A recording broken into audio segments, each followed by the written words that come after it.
स्वागत है आपका हिंदी नॉवल स्टोरी एक्सप्लेनर में, जहां हर कहानी एक नई दुनिया का दरवाज़ा खोलती है। यहां आपको सिस्टम, रोमांस और मैजिक जैसी रोमांचक कहानियां मिलेंगी जो आपको एक जादुई, रहस्यमयी और दिल को छू जाने वाले सफ़र पर ले जाएंगी।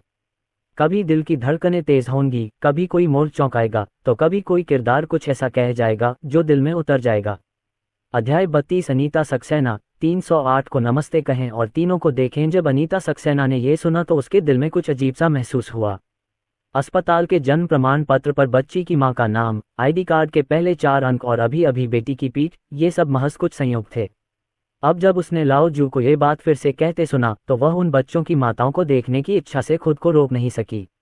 मैं 308 पर जाकर नमस्ते कहूंगी, मैंने अभी तक तीनों बच्चों को नहीं देखा है, अनीता सक्सेना ने कहा। जब लाओ जू ने यह सुना तो वह तुरंत उत्साहित हो गया और बोला, चलो साथ चलते हैं, मैंने अभी तक उनका आधिकारिक तौर पर अभिवादन नहीं किया है। अनीता सक्सेना ने सिर हिलाया, तो मैं नीचे जाकर कुछ फल खरीदूंगी। खाली हाथ जाने का ये पहला मौका नहीं है। नहीं नहीं, मेरे पास यहाँ बहुत सारे फल हैं, आप लोग अभी बहुत सारे लेकर आए हैं, चलो कुछ लेकर चलते हैं। मैं बहुत दिनों से 308 में जाना चाहता था, ये कन्फाइनमेंट सेंटर का सबसे महंगा वीआईपी कमरा है। लाओ जू ने उत्साहपूर्वक अनीता सक्सेना और नीलम रेड्डी को अपने साथ खींच लिया और वे तीनों एक साथ 308 पर जाने वाले थे। तीनों ने कुछ फल लिए और 308 पर जाने ही वाले थे कि कमरे में मौजूद माँ अचानक चिल्लाई, माँ वहां मत जाओ, आकर देखो, बच्चे ने उल्टी कर दी है। एक चिंतित चीख ने दरवाजे पर खड़े 3 लोगों को तुरंत पीछे मुड़ने पर मजबूर कर दिया। मैंने देखा कि लिटिल ट्रेजर, जो अभी तक अच्छी नींद में सोया था, अचानक फूट फूट कर रोने लगा, ढेर सारा दूध थूकने लगा और उसके मुंह के चारों ओर सफ़ेद झाग जमा हो गया। बगल में खड़ी नज ने बच्चे का तापमान मापने के लिए थर्मामीटर लिया और कहा, बच्चे को बुखार है, शायद उसे सर्दी भी है, इसलिए इसे नीचे शिशु क्लिनिक में ले जाओ। कमरे में गंदगी थी। लाओ जू के परिवार की बेटी रो पड़ी जब उसने देखा कि बच्चा असहज था और वह भी रो रही थी। लाओ जू ने उसे सावधानी से दिलासा दिया और उसका चेहरा चिंता से भरा था। नज उन्हें तुरंत नीचे स्थित परामर्श कक्ष में ले गई। अनीता सक्सेना के पास अब इतनी हलचल के बाद 308 पर जाने का दिल नहीं था। वह और नीलम रेड्डी बच्चे को लेकर क्लिनिक गईं। बच्चे को तीव्र आंत्रशोथ और बुखार था और उसे जलसेक की आवश्यकता थी। ये यहाँ केवल बोझ होगा। यूजेड सेंटर से बाहर आने के बाद दोनों कार में बैठकर लिन के घर लौट आए। तस्क, ये छोटा बच्चा बीमार है, माता पिता वास्तव में निराश हैं। लाओ जू इतना चिंतित था कि उसने हमसे बात करने की भी जहमत नहीं उठाई। नीलम रेड्डी ने कार में अनीता सक्सेना से बातचीत की। यानी एक छोटा लड़का पूरे परिवार के दिलों को प्रभावित करता है। क्या भविष्य में हमारे साथ भी ऐसा ही नहीं होगा? हम दोनों की एक ही बेटी है। भविष्य में अगर उनके बच्चे होंगे तो हमें लाओ जू की तरह आकर उनकी देखभाल करनी होगी, अनीता सक्सेना ने कहा। ये सही है, हमारी पीढ़ी में बच्चे कम पैदा होते हैं और आपकी अनन्या और मेरी प्रिया बचपन से ही बिगड़ी हुई हैं। उन्हें बच्चे की देखभाल खुद ही करने दें। अनुमान है कि वे बहुत व्यस्त होंगी। बच्चों की प्रतिरोधक क्षमता कमजोर होती है और वे आसानी से बीमार हो जाते हैं। ऐसे में हमारे लिए बेहतर है कि हम किनारे रहें। लाओ जू की बेटी बस डर के मारे रो पड़ी। अगर उसकी माँ वहां न होती तो स्थिति और भी खराब होती। अनीता सक्सेना ने सहमति में सिर हिलाया। शाम को अनन्या शर्मा तीनों पेंटिंग्स को निहार रही थीं, तभी अचानक फ़ोन की घंटी बजी। यह मेरी माँ का व्हाट्सएप संदेश था। अनीता सक्सेना, क्या कर रही हो बच्ची? अनन्या शर्मा, होटल में आराम करो माँ, आज आंटी हुआंग के साथ कहाँ गई थीं? अनीता सक्सेना, मैं आज खेलने नहीं गई। आपकी मौसी हुआंग ने आपके दोस्त से वादा किया था कि वे एक दूसरे के पोते को देखेंगे, इसलिए मैं आपकी मौसी हुआंग के साथ गोल्ड मेडल कन्फाइनमेंट सेंटर चली गई। ये वाक्य देखकर अनन्या शर्मा अपना फ़ोन पकड़कर खुद को और कसने से नहीं रोक पाईं। माँ आज एकांतवास केंद्र में आईं। वह आज बच्चे को भी गलियारे में खेलने ले गई थी और अर्जुन सक्सेना भी कुरियर लेने बाहर गया था। क्या उसकी माँ उससे नहीं मिली होगी? अनन्या शर्मा ने घबराकर अपनी लार निगल ली, लेकिन सोचने लगी कि शायद उसकी माँ ने उसे नहीं देखा, वरना उसकी माँ शाम तक उससे बात नहीं कर पाती। और आज मेरी माँ को चाची हुआंग द्वारा एक दोस्त के बच्चे को देखने के लिए लाया गया था, इसलिए यह अनुमान लगाया गया है कि वह एक बार यहाँ आएगी और उसे फिर से यहाँ नहीं आना चाहिए। ये सोचकर अनन्या शर्मा ने राहत की सांस ली। उसने बिना कुछ कहे ही विषय बदल दिया। माँ, कल के लिए आपकी क्या योजना है? अनीता सक्सेना, कल मैं आपसे बात करूंगी आंटी हुआंग। मैं सुबह टावर जाऊंगी, दोपहर को बंद जाऊंगी और शाम को वहीं खाना खाऊंगी। अनन्या शर्मा, कार्यक्रम बहुत बढ़िया है माँ, फिर आप और आंटी हुआंग खूब मौज मस्ती करें। मैं कुछ दिनों में वापस आ जाऊंगी। जल्दी मत करना, बहुत थकना मत। दोनों के बीच बातचीत के बाद अनन्या शर्मा ने अपनी मां से जल्दी सोने के लिए कहा। आज नज ने बताया कि बच्चों को नहलाया जाएगा। जब वे पहली बार एकांतवास केंद्र में आए थे तो बच्चों को नहाने के लिए एक विशेष बाथरूम में भेजा गया था। उस समय पेशेवर नर्सें उन्हें वहां ले जाती थीं और माता पिता को अंदर जाने की अनुमति नहीं थी। इस बार शिशुओं को 4 दिन के लिए टीका लगाया गया है और वे फिर से नहा सकते हैं और इस बार उनके माता पिता भी उनके साथ आ सकते हैं। अनन्या शर्मा ये खबर सुनकर बहुत उत्साहित थीं। हालांकि वे जन्म के बाद 10 दिनों से ज्यादा समय तक बच्चों के साथ रही हैं, लेकिन उन्होंने कभी बच्चों को नहाते या पानी से खेलते नहीं देखा।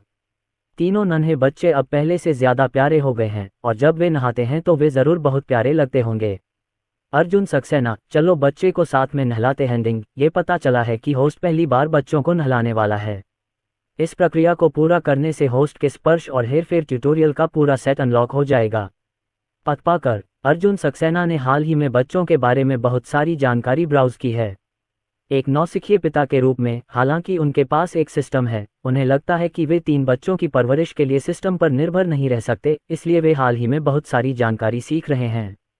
उसने ये स्पर्श और चुदाई इंटरनेट पर देखी थी, लेकिन उसे उम्मीद नहीं थी कि सिस्टम अब यह इनाम देगा। कई ऑनलाइन ट्यूटोरियल उपलब्ध हैं और सिस्टम रिवॉर्ड वाले ट्यूटोरियल निश्चित रूप से सबसे अच्छे हैं। इसलिए अर्जुन सक्सेना खुशी खुशी बच्चों को बाथरूम तक ले गए। बाथरूम का तापमान बिल्कुल सही है और वयस्कों को अंदर आने पर थोड़ी गर्मी महसूस होगी, लेकिन बच्चा इस वातावरण में नहाता है और फिर स्पर्श व्यायाम करता है, इसलिए उसे सर्दी लगने की समस्या के बारे में चिंता करने की कोई आवश्यकता नहीं है। अनन्या शर्मा इस समय घर में बंद हैं और बच्चों को नहलाना उनके लिए असुविधाजनक है। अर्जुन सक्सेना ने उन्हें एक कुर्सी दी और कहा कि वे उसके पास बैठकर देखें। वैसे उन्होंने अपना मोबाइल फ़ोन लिया और बच्चों को पहली बार नहलाते हुए अपना कीमती वीडियो रिकॉर्ड कर लिया। जब छोटे बच्चों ने अपने छोटे छोटे कपड़े उतार दिए तो उनके गोल मटोल छोटे शरीर बहुत प्यारे लग रहे थे। आरव ने हिम्मत करके उसे पानी के बेसिन में डाल दिया। छोटे बच्चे ने उत्सुकता से बेसिन को देखा और फिर शांति से लेट गया। आन्या भी बहुत बहादुर है और अपने भाई से भी ज्यादा तेजी से अनुकूलन करती है। वह बाथटब में लेटी हुई है और उसकी गर्दन के चारों ओर एक एयर रिंग है, इसलिए उसे पानी के गले में फंसने की समस्या के बारे में चिंता करने की जरूरत नहीं है। छोटे लड़के ने शायद पाया कि वातावरण बहुत सुरक्षित है और वास्तव में अपने आप ही खेलता है। उठो और पानी पियो। केशिन सबसे छोटी, सबसे कमजोर और सबसे कम डरपोक है। अर्जुन सक्सेना ने उसे गले लगाया और उसे बाथटब में डालना चाहा, लेकिन जैसे ही छोटे लड़के के पैर पानी से छुए वह तुरंत संघर्ष करने लगा, लगातार सिकुड़ता रहा और उसके छोटे हाथ अभी भी दृढ़ थे। अर्जुन सक्सेना के कपड़े पकड़े हुए वह फूट फूट कर रोने लगा। आरव और आन्या को नहीं पता था कि उनकी बहन क्यों रो रही थी। दोनों नन्हे बच्चे बाथटब में जोर जोर से उछल रहे थे, मानो वे अपनी बहन को साथ में कोई नया खेल खेलने के लिए आमंत्रित कर रहे हों। केशिन ने सहयोग नहीं किया, इसलिए अर्जुन सक्सेना केवल अपनी हथेली में पानी लेकर उसके शरीर को गीला कर सका। जब छोटे लड़के को पता चला कि बाथटब वास्तव में खतरनाक नहीं था तो उसने छोटे लड़के को नीचे रख दिया। अध्याय 33। अब मेरी माँ से मिलने का समय आ गया है। तीनों नन्हे बच्चों ने आखिरकार स्नान कर लिया और अर्जुन सक्सेना भीग चुका था, लेकिन अब उसे इसकी परवाह नहीं थी। उसने सबसे पहले बच्चों को स्नान से बाहर निकाला। बच्चों को सुखाएं और उन्हें सूती तौलिए बिछे एक छोटे से मेज पर लिटा दें। निर्देश पूरा करने के लिए मेजबान को बधाई तथा स्पर्श हेरफेर ट्यूटोरियल के पूरे सेट को पुरस्कृत किया गया। 2 सेकंड बाद अर्जुन सक्सेना के दिमाग में स्ट्रोकिंग प्रक्रियाओं की पूरी श्रृंखला घूम गई। उनके बगल में बैठी छोटी नज ने कहा, मिस्टर सक्सेना, बच्चों को नहलाना समाप्त हो गया है। क्या मैं अब आपको स्पर्श व्यायाम सिखा सकती हूँ? अर्जुन सक्सेना ने मुस्कुराते हुए कहा, नहीं, मैं ये करूँगा, मैं ये बच्चों के लिए करूँगा। नज ने आश्चर्य से अर्जुन सक्सेना की ओर देखा और देखा कि उसने शांति से आरव और अन्या को नहाने के तौलिए में लपेटा और फिर पहले संभव को छुआ।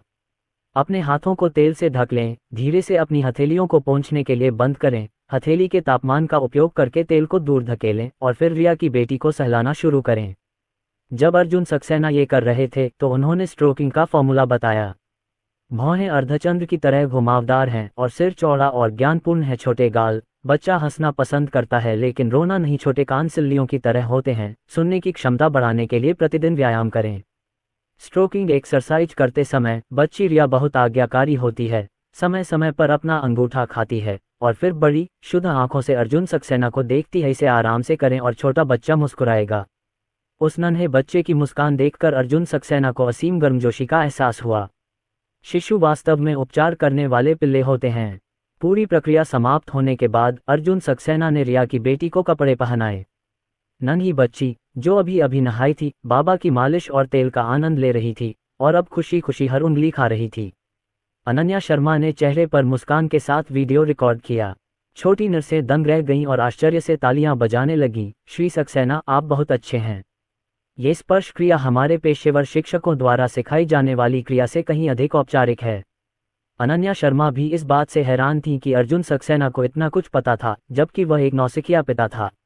अर्जुन सक्सेना और बच्चे के साथ होने के कारण अब मुझे वास्तव में थकान महसूस नहीं होती। पलक झपकते ही एक सप्ताह बीत गया और मैं शाम को अपनी माँ से मिलूंगा।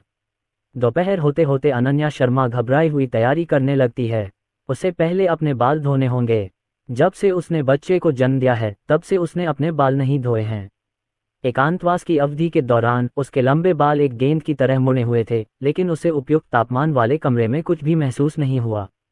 वह बस अपनी माँ से मिलने के लिए बाहर जाना चाहती थी, इसलिए उसे स्वाभाविक रूप से अपने बाल साफ करने पड़े। अब प्रसूति केंद्र में माताओं के लिए बाल धोने की भी व्यवस्था की जाएगी, लेकिन इसमें 2 सप्ताह का समय लगेगा तथा पानी का तापमान कड़ाई से नियंत्रित होना चाहिए तथा धोने के तुरंत बाद उसे सुखा देना चाहिए। अनन्या शर्मा की मौजूदा स्थिति यह है कि वह अपने बाल धो सकती हैं। अर्जुन सक्सेना ने खुद इसकी शुरुआत की। अनन्या शर्मा को लेटने दिया और ध्यान से उनके बाल धुलवाए। ऐसा नहीं है कि अनन्या शर्मा ने कभी अपने बाल बाहर नहीं धोए, लेकिन इस समय अर्जुन सक्सेना ने उनके बाल धोए और यह बिल्कुल अलग एहसास है। पानी का तापमान बिल्कुल सही था और जब गर्म पानी सिर को छूता था तो वह बिल्कुल भी गर्म नहीं होता था, लेकिन उसका चेहरा वाष्पोत्सर्जन से लाल हो रहा था और उसका दिल और आंखें गर्म थीं। अर्जुन सक्सेना ने अपना सिर नीचे झुका लिया और बहुत ही विनम्र भाव से देखा। अनन्या शर्मा को बड़ी बड़ी आंखों से देखते हुए उसने पूछा, पानी का तापमान कैसा है? क्या ये गर्म है? अनन्या शर्मा ने अपना सिर धीरे से हिलाया। उसकी खूबसूरत आंखें थोड़ी झुकी हुई थीं। उसकी मुड़ी हुई पलकें 2 छोटे पंखों की तरह थीं, जो उसकी पलकों के नीचे छाया का एक छोटा सा चाप बना रही थीं। बाल धोने के बाद अर्जुन सक्सेना तुरंत हेयर ड्रायर ले आए। मैं खुद ही कर लूंगी, अनन्या शर्मा ने थोड़ा शर्मिंदा होकर कहा। अर्जुन सक्सेना ने उसका हाथ छुड़ाते हुए दबंगई से कहा, मैं आता हूँ, मैं अपने बाल खुद ही उड़ा सकती हूँ। अनन्या शर्मा ने सिर उठाया और फुसफुसाकर कहा, मेरे बाल धोना बहुत असुविधाजनक है और जब मैं झुकती हूँ तो चीरे में थोड़ा दर्द होता है, लेकिन यहाँ बैठकर बाल सुखाने में कोई दिक्कत नहीं है। अर्जुन सक्सेना ने उसके गुलाबी गालों को हल्के से दबाया। जब उसे अच्छा लगा तो उसने अपना हाथ रोकना नहीं चाहा। आज्ञाकारी बनो, बैठो और मेरी 5 सितारा सेवा का आनंद लो। अनन्या शर्मा के दिल में मिठास का एहसास हुआ और हेयर ड्रायर की आवाज़ सुनाई दी। थोड़ी सी आवाज़ तो हुई, लेकिन अर्जुन सक्सेना की हरकतें बहुत कोमल थीं। वह सावधानीपूर्वक उसके बालों को व्यवस्थित करने और उन्हें थोड़ा सुखाने में मदद कर रहे थे। उसने आईने में अपने लाल होते गालों और नम आंखों को देखा और कुछ देर के लिए स्तब्ध रह गई। क्या एक खुश महिला ऐसी दिखती है? ये सामान्य से भी बेहतर लग रहा है। अर्जुन सक्सेना उसके बालों को सुखाने पर ध्यान दे रहे थे और उनकी उंगलियां बालों से गुजर रही थीं, जो मुलायम और चिकने लग रहे थे। अनन्या शर्मा के बालों की गुणवत्ता विशेष रूप से अच्छी थी। कारावास की अवधि के बाद उसके लंबे बाल धोने के बाद भी काले और चिकने थे और यह बहुत अच्छा लग रहा था। डिंग, ये पता चला है कि मेजबान बच्चे की मां के बालों में कंघी कर रहा है और मेजबान के प्राथमिक मेकअप कौशल और पेशेवर मां मेकअप के एक सेट को विशेष रूप से पुरस्कृत किया जाता है। सिस्टम की आवाज़ सुनकर अर्जुन सक्सेना मुस्कुराया। उसे मेकअप करने में महारत हासिल थी। उसके बाद क्या वह अनन्या शर्मा का मेकअप करके उसके बाल नहीं बांध सकता था, जिससे अनन्या शर्मा और भी खूबसूरत न हो जाए? उसे यह कौशल पसंद है। क्या मेज़बान अब प्राथमिक मेकअप कौशल को सक्रिय करता है?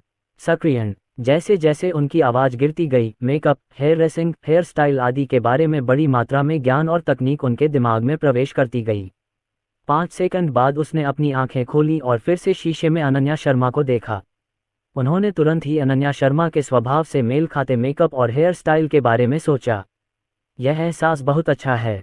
अपने हाथों से अपनी सुंदर बहू बनाएं, जो उपलब्धि की भावना से भरपूर हो। प्राथमिक मेकअप कौशल को सक्रिय करने के लिए मेज़बान को बधाई।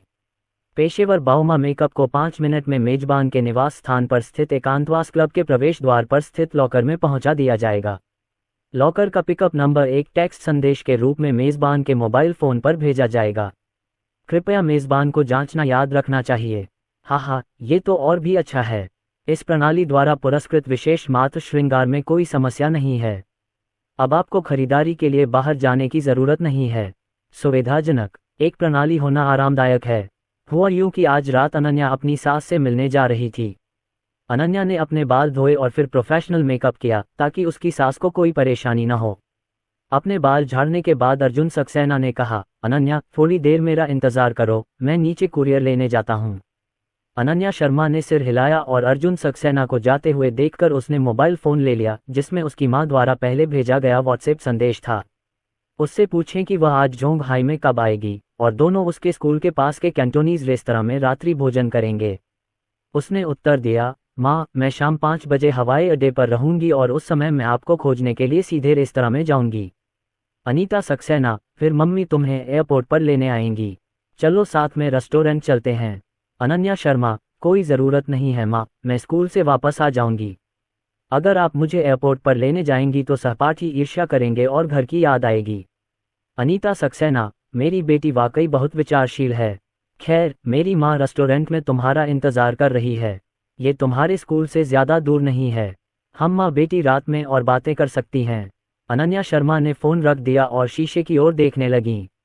मेरी प्रसवोत्तर रिकवरी खराब नहीं है और जब मैं गर्भवती थी तब मैंने हमेशा व्यायाम पर ध्यान दिया है, इसलिए लगभग हर बार जब मेरा वज़न बढ़ता है तो जन्म देने के बाद इन दिनों स्तनपान कराने से मूल रूप से मेरा गर्भावस्था से पहले वाला वज़न वापस आ जाता है। उसके फिगर में कोई समस्या नहीं है और उसकी त्वचा भी अच्छी स्थिति में है। बाल धोने के बाद वह तरोताज़ा महसूस करती है, इसलिए उसकी माँ को कुछ नहीं मिलना चाहिए, है ना? मैं अभी यह सोच ही रहा था कि अर्जुन सक्सेना एक काले मखमल का बक्सा लेकर आ गया। अर्जुन सक्सेना, तुमने क्या खरीदा? कितना बड़ा डिब्बा है? अनन्या शर्मा ने उत्सुकता से पूछा। अर्जुन सक्सेना ने बॉक्स को टेबल पर रखा और जब उन्होंने उसे बीच से खींचा तो बॉक्स अपने आप 2 हिस्सों में बंट गया और खुल गया। यह मेकअप का सामान से भरा था जिसमें base makeup, eye shadow, blush और लिपस्टिक शामिल थे। यहाँ तक कि मेकअप ब्रश और औजारों का एक सेट भी था। अनन्या शर्मा की आंखें आश्चर्य से भर आईं। अर्जुन सक्सेना, आप? मैंने आपके लिए जो भी मेकअप खरीदा है वह सभी बड़े नाम वाले मेकअप हैं जो बाऊ माँ के लिए उपयुक्त हैं।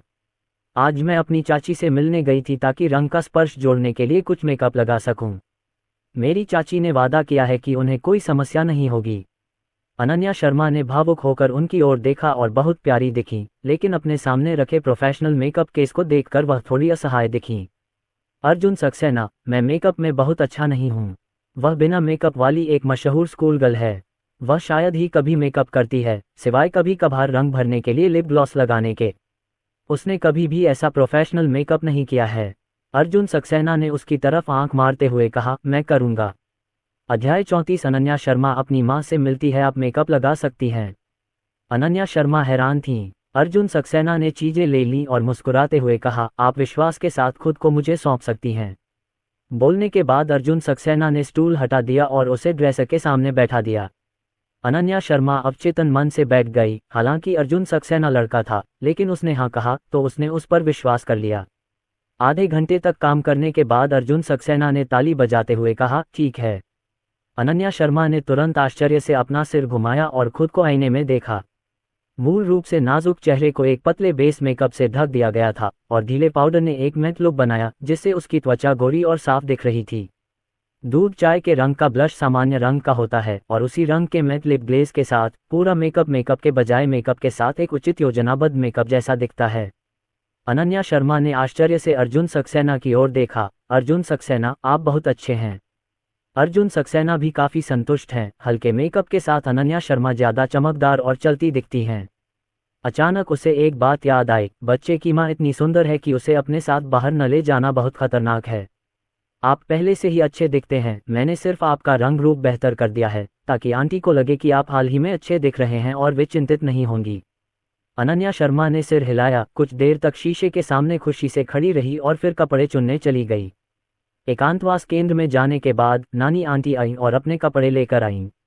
उन्होंने पफ स्लीव्स वाली घुटनों तक की स्कर्ट चुनी। सफ़ेद स्कर्ट को छोटी छोटी लाल चेरी से सजाया गया था जो बहुत ही युवा और सुंदर लग रही थी, लेकिन अर्जुन सक्सेना ने इसे पढ़ने के बाद अपना सिर हिला दिया। इस स्कर्ट की लंबाई बहुत कम है, ये केवल घुटनों तक पहुंचती है। अनन्या की पिंडली सीधी और पतली, गोरी और सुंदर है। ये स्कर्ट भी उसके सुंदर पैरों को उजागर करती है। और ऊपरी शरीर पर पफ स्लीव्स के साथ छोटा वी नेक भी अच्छा नहीं है, और दाएं कोन वाले कंधे और नाजुक कॉलरबोन अबाधित हैं। अनन्या शर्मा खुशी से भरी हुई थी, लेकिन जब उन्होंने अर्जुन सक्सेना की प्रतिक्रिया देखी तो उन्होंने अवचेतन रूप से खुद को नीचे देखा। क्या हुआ? क्या यह अच्छा नहीं लग रहा है? बेशक अर्जुन सक्सेना यह नहीं कहेंगे कि वह नहीं चाहते थे कि वह ऐसी आकर्षक पोशाक पहनकर बाहर जाए, इसलिए उन्होंने कहा, यह अच्छा लग रहा है, लेकिन इसे इस तरह पहनना अच्छा नहीं है। अनन्या, आप अभी भी कारावास में हैं और आपको अपनी चाची को देखने के लिए बाहर जाना है, लेकिन आपको गर्म रखने के लिए ध्यान देना चाहिए, ये स्कर्ट हवा लीक करती है। यह अच्छा नहीं है, मैं आपको चुनने में मदद करूंगा। ये कहते हुए अर्जुन सक्सेना उसकी अलमारी के सामने देखने गया, एक सीधी पतलून निकाली और अपने टॉप के रूप में एक पारंपरिक पतला बुना हुआ स्वेटर चुना, जिसने उसे लगभग कसकर लपेट लिया।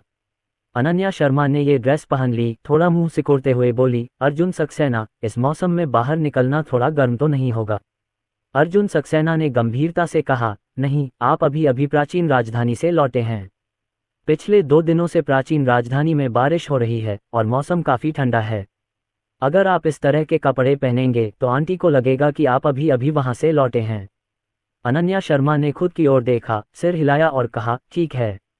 अपनी बात समाप्त करने के बाद वह अर्जुन सक्सेना की ओर देखकर मुस्कुराईं। अर्जुन सक्सेना, आप अभी भी ऐसा ही सोचते हैं? और उन्होंने प्राचीन राजधानी के मौसम का भी हाल पूछा। अर्जुन सक्सेना ने चुपचाप अपने मुंह के कोने को झुकाया, मुड़ा और उसके लिए एक थमस कप लाया, जिसमें लोंगन और लाल बेर की चाय थी जो उसने अभी अभी बनाई थी। उसने जानबूझकर सारी सामग्री निकाल दी और पानी कप में ही रहने दिया। अब समय हो गया है, मेरे जाने का समय हो गया है। तीनों बच्चों को खाना खिलाने के बाद, अपने कपड़े ठीक करने के बाद अनन्या शर्मा ने कहा। अर्जुन सक्सेना ने थमस कप उसके बैग में डाला और बैग लेकर बोला, ठीक है, मैं अभी गाड़ी बुलाता हूँ। गाड़ी आने पर नीचे चलते हैं ताकि हवा लगने पर दरवाजे पर खड़े न रहना पड़े। अनन्या शर्मा उनकी सावधानी से प्रभावित हुई। अर्जुन सक्सेना ने उसे कार में बिठाया और ड्राइवर से सभी खिड़कियां बंद करने को कहा। जब ड्राइवर ने देखा कि वे एकांतवास केंद्र से बाहर आ गए हैं तो वह तुरंत समझ गया और उसने जल्दी से कार की खिड़कियां बंद कर दीं। अर्जुन सक्सेना कार के सामने खड़े हो गए और अनन्या शर्मा को अलविदा कहा।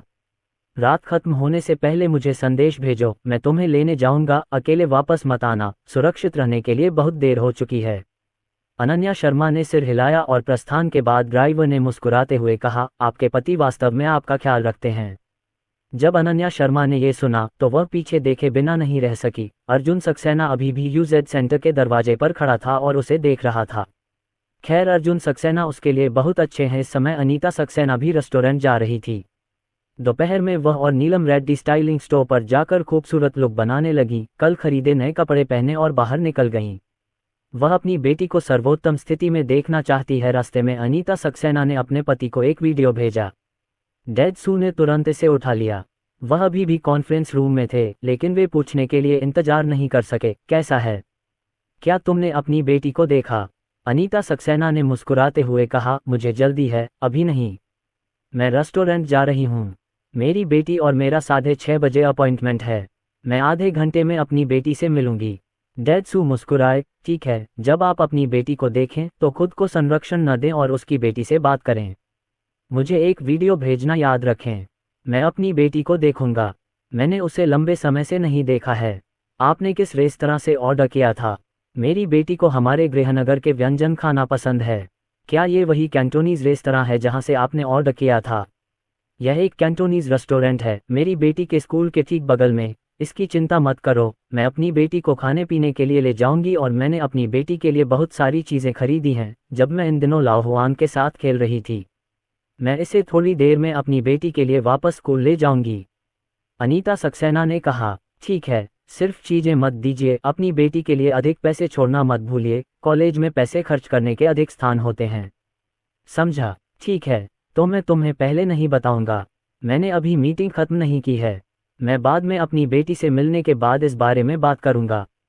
अनीता सक्सेना ने आश्चर्य से अपने पीछे की पृष्ठभूमि पर नजर डाली और यह कंपनी का सम्मेलन कक्ष निकला। ओल्ड सू, आप अभी भी मीटिंग के दौरान मेरा वीडियो क्यों ले रहे हैं? मुझे लगा कि आप और आपकी बेटी मिल चुके हैं, इसलिए मीटिंग करने की कोई ज़रूरत नहीं है, लेकिन यह मीटिंग जल्दी ही खत्म हो जाएगी। मैं बाद में वापस आऊँगा जब आप अपनी बेटी से मिलेंगे, ताकि वीडियो के लिए ये सुविधाजनक हो। अनीता सक्सेना ने मुस्कुराते हुए सिर हिलाया और वीडियो बंद कर दिया। ये बूढ़ा सू आमतौर पर जब भी उसकी बेटी वापस बुलाती है तो वह उसे गंभीरता से कड़ी मेहनत करने की हिदायत देता है। वह ये भी कहती है कि वह घर नहीं आती है और उसके शब्दों में थोड़ी फटकार है, लेकिन वास्तव में वह अपनी बेटी के बारे में सबसे ज़्यादा चिंतित है। पुरुष महिलाओं से अलग होते हैं। वह अपनी भावनाओं को बहुत ही सीधे और निर्भीक तरीके से व्यक्त कर सकती हैं, लेकिन पुरुष कभी कभी अपनी बेटियों से स्नेह भरे शब्द कहने में शर्म महसूस करते हैं। तो बाद में उसे अपनी बेटी के साथ अच्छी बातचीत करनी चाहिए। उसके पिता और माँ को उसकी बहुत याद आती है। अपनी बेटी के बारे में सोचते हुए अनीता सक्सेना इंतज़ार नहीं कर सकती थीं। लगभग 6 बजने वाले हैं और उनकी बेटी को भी विमान से उतरकर रेस्तरां जाना है, इसलिए उसने अपनी बेटी को वीडियो कॉल भेजा। अनन्या शर्मा टैक्सी में थी जब उसने अपनी माँ का वीडियो देखा और तुरंत उसे उठा लिया। अरे बेटी, तुम कहाँ थीं? माँ, मैं रास्ते में हूँ और 10 मिनट में वहाँ पहुँच जाऊँगा। क्या तुम अभी तक वहाँ पहुँची हो?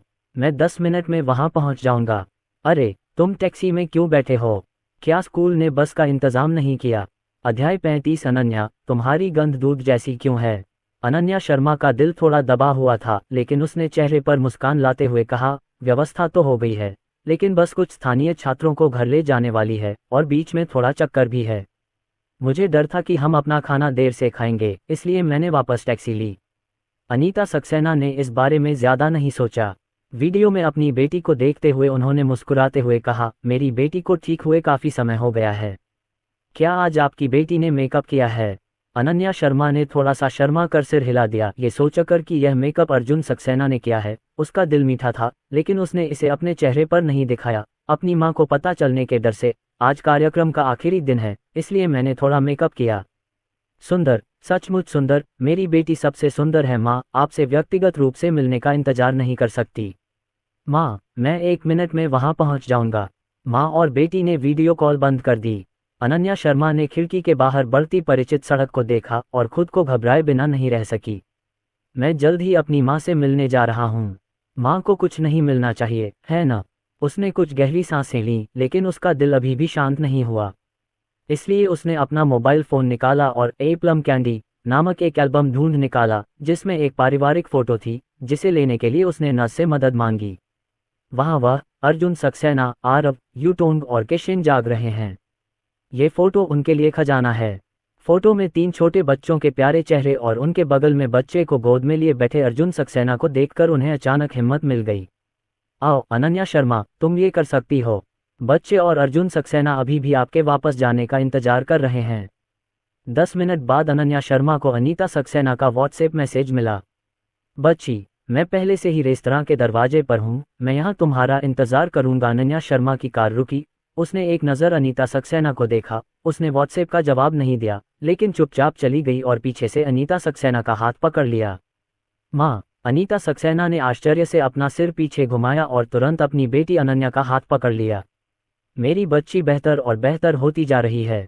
माँ और बेटी एक दूसरे को खुशी से देखने लगीं। इसी समय अचानक आवाज़ आए, अनन्या शर्मा। जब अनन्या शर्मा ने पलटकर देखा तो उसने अपनी कॉलेज की सहपाठी चेन मेंग्यू को देखा। चेन मेंग्यू ने आश्चर्य से अनन्या शर्मा को देखा। अनन्या शर्मा, मैंने तुम्हें बहुत दिनों से नहीं देखा है। तुम और भी खूबसूरत होती जा रही हो। मुझे उम्मीद नहीं थी कि हमारी मेकअप देवी और भी खूबसूरत होगी। अनन्या शर्मा को मन ही मन बुरा लगा। फिर से इस तरह की बात करते हुए चेन मेंग्यू, जो यह नहीं जानती थी, डर गई कि वह उससे पूछेगी कि वह इस दौरान छुट्टी कहाँ लेने जा रही है, जिससे उसकी माँ को शक हो जाएगा। इसलिए अनन्या शर्मा ने जल्दी से उनके अभिवादन को बाधित किया और कहने की पहल की, धन्यवाद चेन मेंग्यू, क्या आप यहाँ रात के खाने के लिए आए हैं? जब चेन मेंग्यू ने यह सुना तो उसने तुरंत सिर हिलाया। हाँ, मैंने अभी अभी अपने दोस्तों के साथ एक छोटी सी पार्टी की थी और मैंने अभी अभी खाना खत्म किया है। क्या तुम भी यहाँ खाना खाने आए हो? खैर, ये मेरी माँ हैं। वे मुझे देखने मुंबई आई हैं। चलो खाना खाने बाहर चलते हैं। बोलने के बाद अनन्या शर्मा ने अनीता सक्सेना से परिचय कराया। माँ, यह मेरी सहपाठी चेन मेंग्यू है। तो यह आंटी है। आंटी इतनी छोटी हैं, मुझे लगा कि आपकी बहन हैं। जैसे ही चेन मेंग्यू ने बोलना समाप्त किया, वहाँ पर मौजूद दोस्त ने उसे बुलाया और उसने कहा, तो मैं आपके भोजन में खलल नहीं डालूंगी, मैं पहले जाऊंगी, अलविदा। अलविदा। अनन्या शर्मा ने हाथ हिलाया और शांत हो गए। चेन मेंग्यू के जाने के बाद अनीता सक्सेना ने अनन्या शर्मा से कहा, आपके कॉलेज के सहपाठियों के साथ आपके अच्छे संबंध हैं। अच्छा माँ, तुम इतनी सारी चीज़ें क्यों ले गईं? अनन्या शर्मा अपने कॉलेज के सहपाठियों के बारे में ज़्यादा बात नहीं करना चाहती थी, क्योंकि उसे डर था कि बातचीत में समस्याएं पैदा हो जाएंगी। उसने अनीता सक्सेना के हाथों में चीज़ों से भरा हुआ देखा और मदद करना चाहा। अनीता सक्सेना ने अपना हाथ एक तरफ खिसकाते हुए कहा, माँ, इसे आप खुद ही ले सकती हैं। वैसे तो बहुत सारी चीज़ें हैं, लेकिन भारी नहीं हैं। ये सब आपके खाने के लिए हैं। अनीता सक्सेना और अनन्या शर्मा ने कहा, रेस्तरां की ओर जाते समय।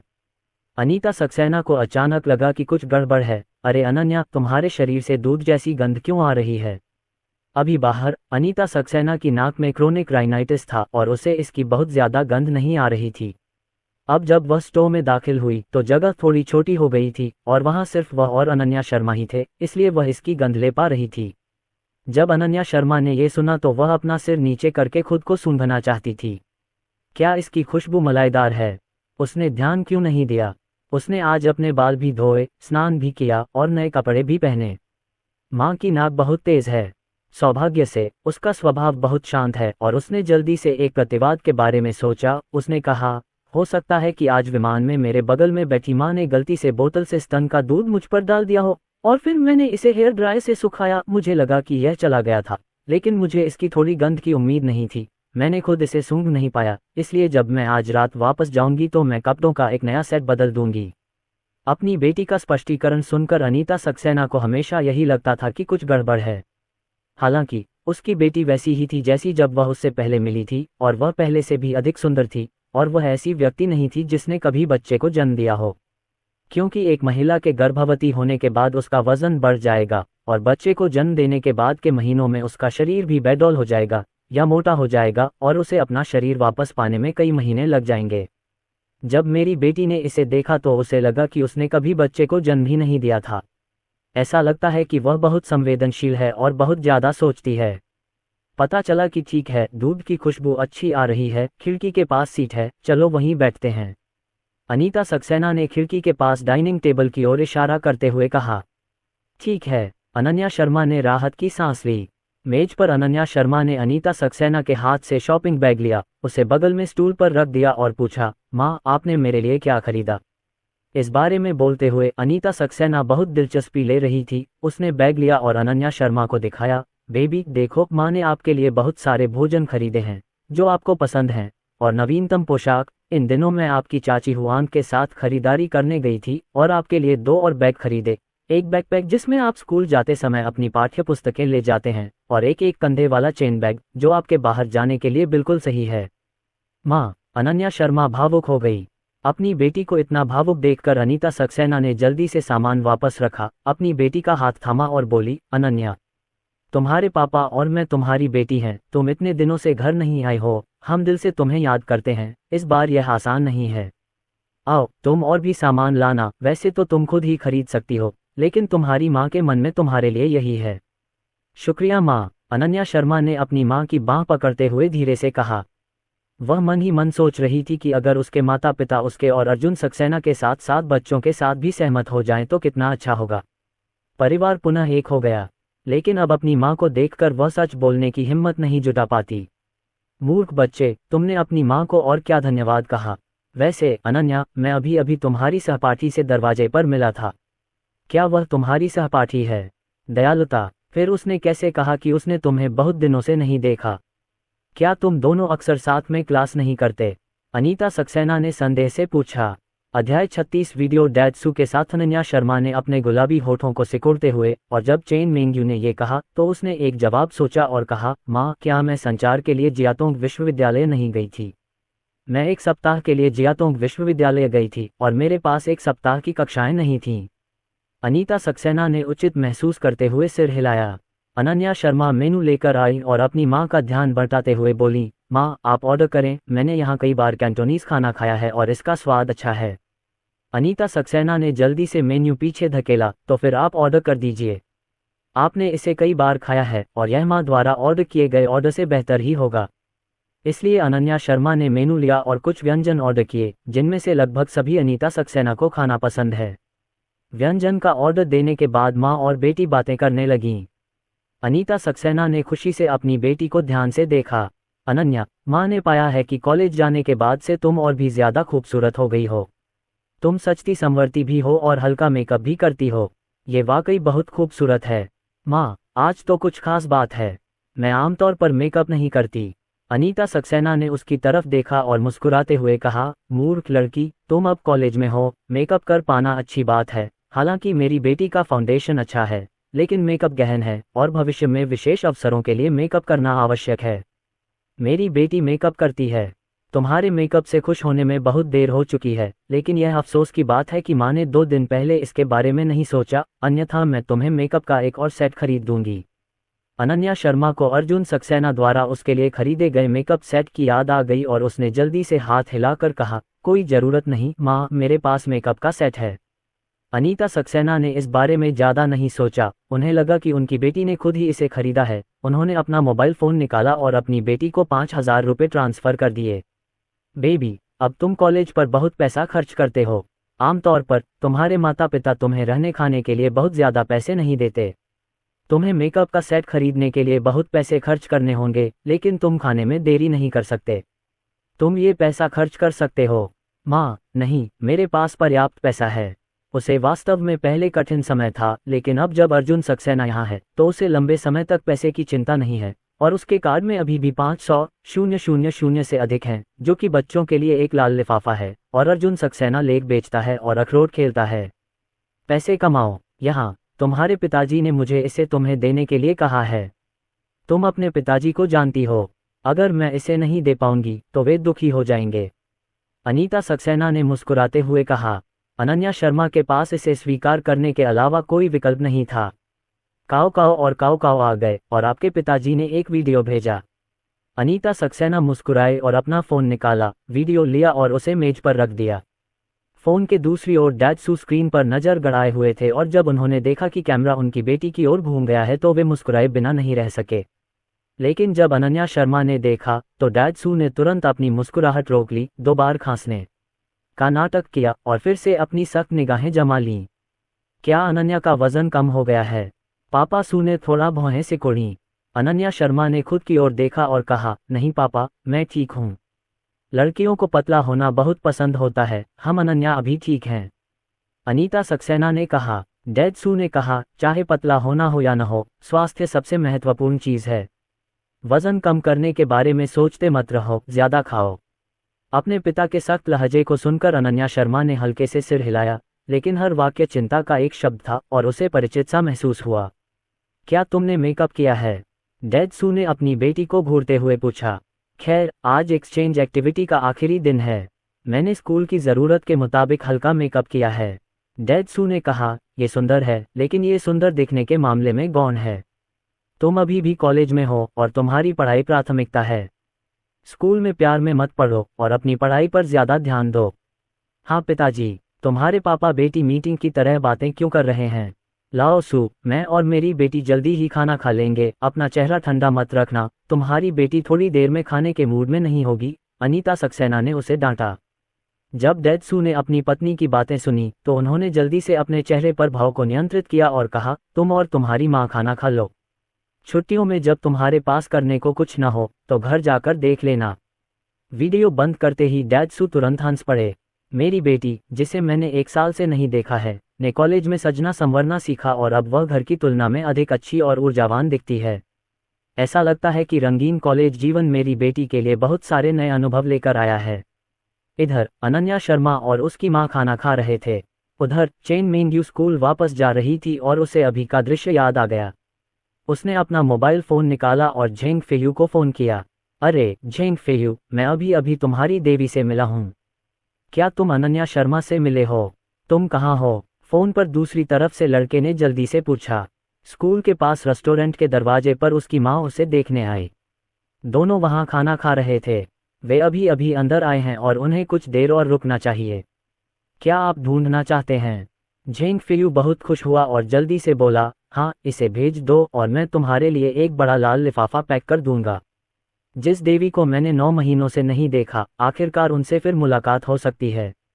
और देवी माँ भी वहाँ है, यह एक अच्छा अवसर है। देवी का पीछा करने के लिए आपको पहले सास को प्राप्त करना होगा। झेंग फेयू ने फ़ोन रख दिया और जब उसने व्हाट्सएप पर प्राप्त लोकेशन देखी तो वह उत्साहित हो गया। वह तुरंत बाहर जाने वाला था, लेकिन जैसे ही वह दरवाजे पर पहुंचा, उसने फिर से कार रोक दी। नहीं, इस बार देवी के दर्शन करना उसके शेष जीवन की खुशियों से जुड़ा है, और देवी की माँ भी वहीं है, इसलिए वह सीधे वहां नहीं जा सकता। झेंग फेयू ने घर में 2 बार आगे पीछे घूमकर देखा और अचानक उसे एक विचार आया और एक अच्छा तरीका सूझा। फिर वह तैयारी में व्यस्त हो गया और देवी के भोजन समाप्त करने से पहले उसे पूरी योजना पूरी करनी थी। अनन्या शर्मा और अनीता सक्सेना खिड़की पर बैठी थीं और एक के बाद एक व्यंजन परोसे जा रहे थे और माँ बेटी बातें करते हुए खा रही थीं। इसी समय कुछ युवा लड़के दरवाजे से अंदर आए और वे खिड़की के पास बैठ गए, जो अनन्या शर्मा की मेज के पीछे थी। जल्द ही लड़कों ने अचानक खिड़की से बाहर देखा और धीमी चीख मारी।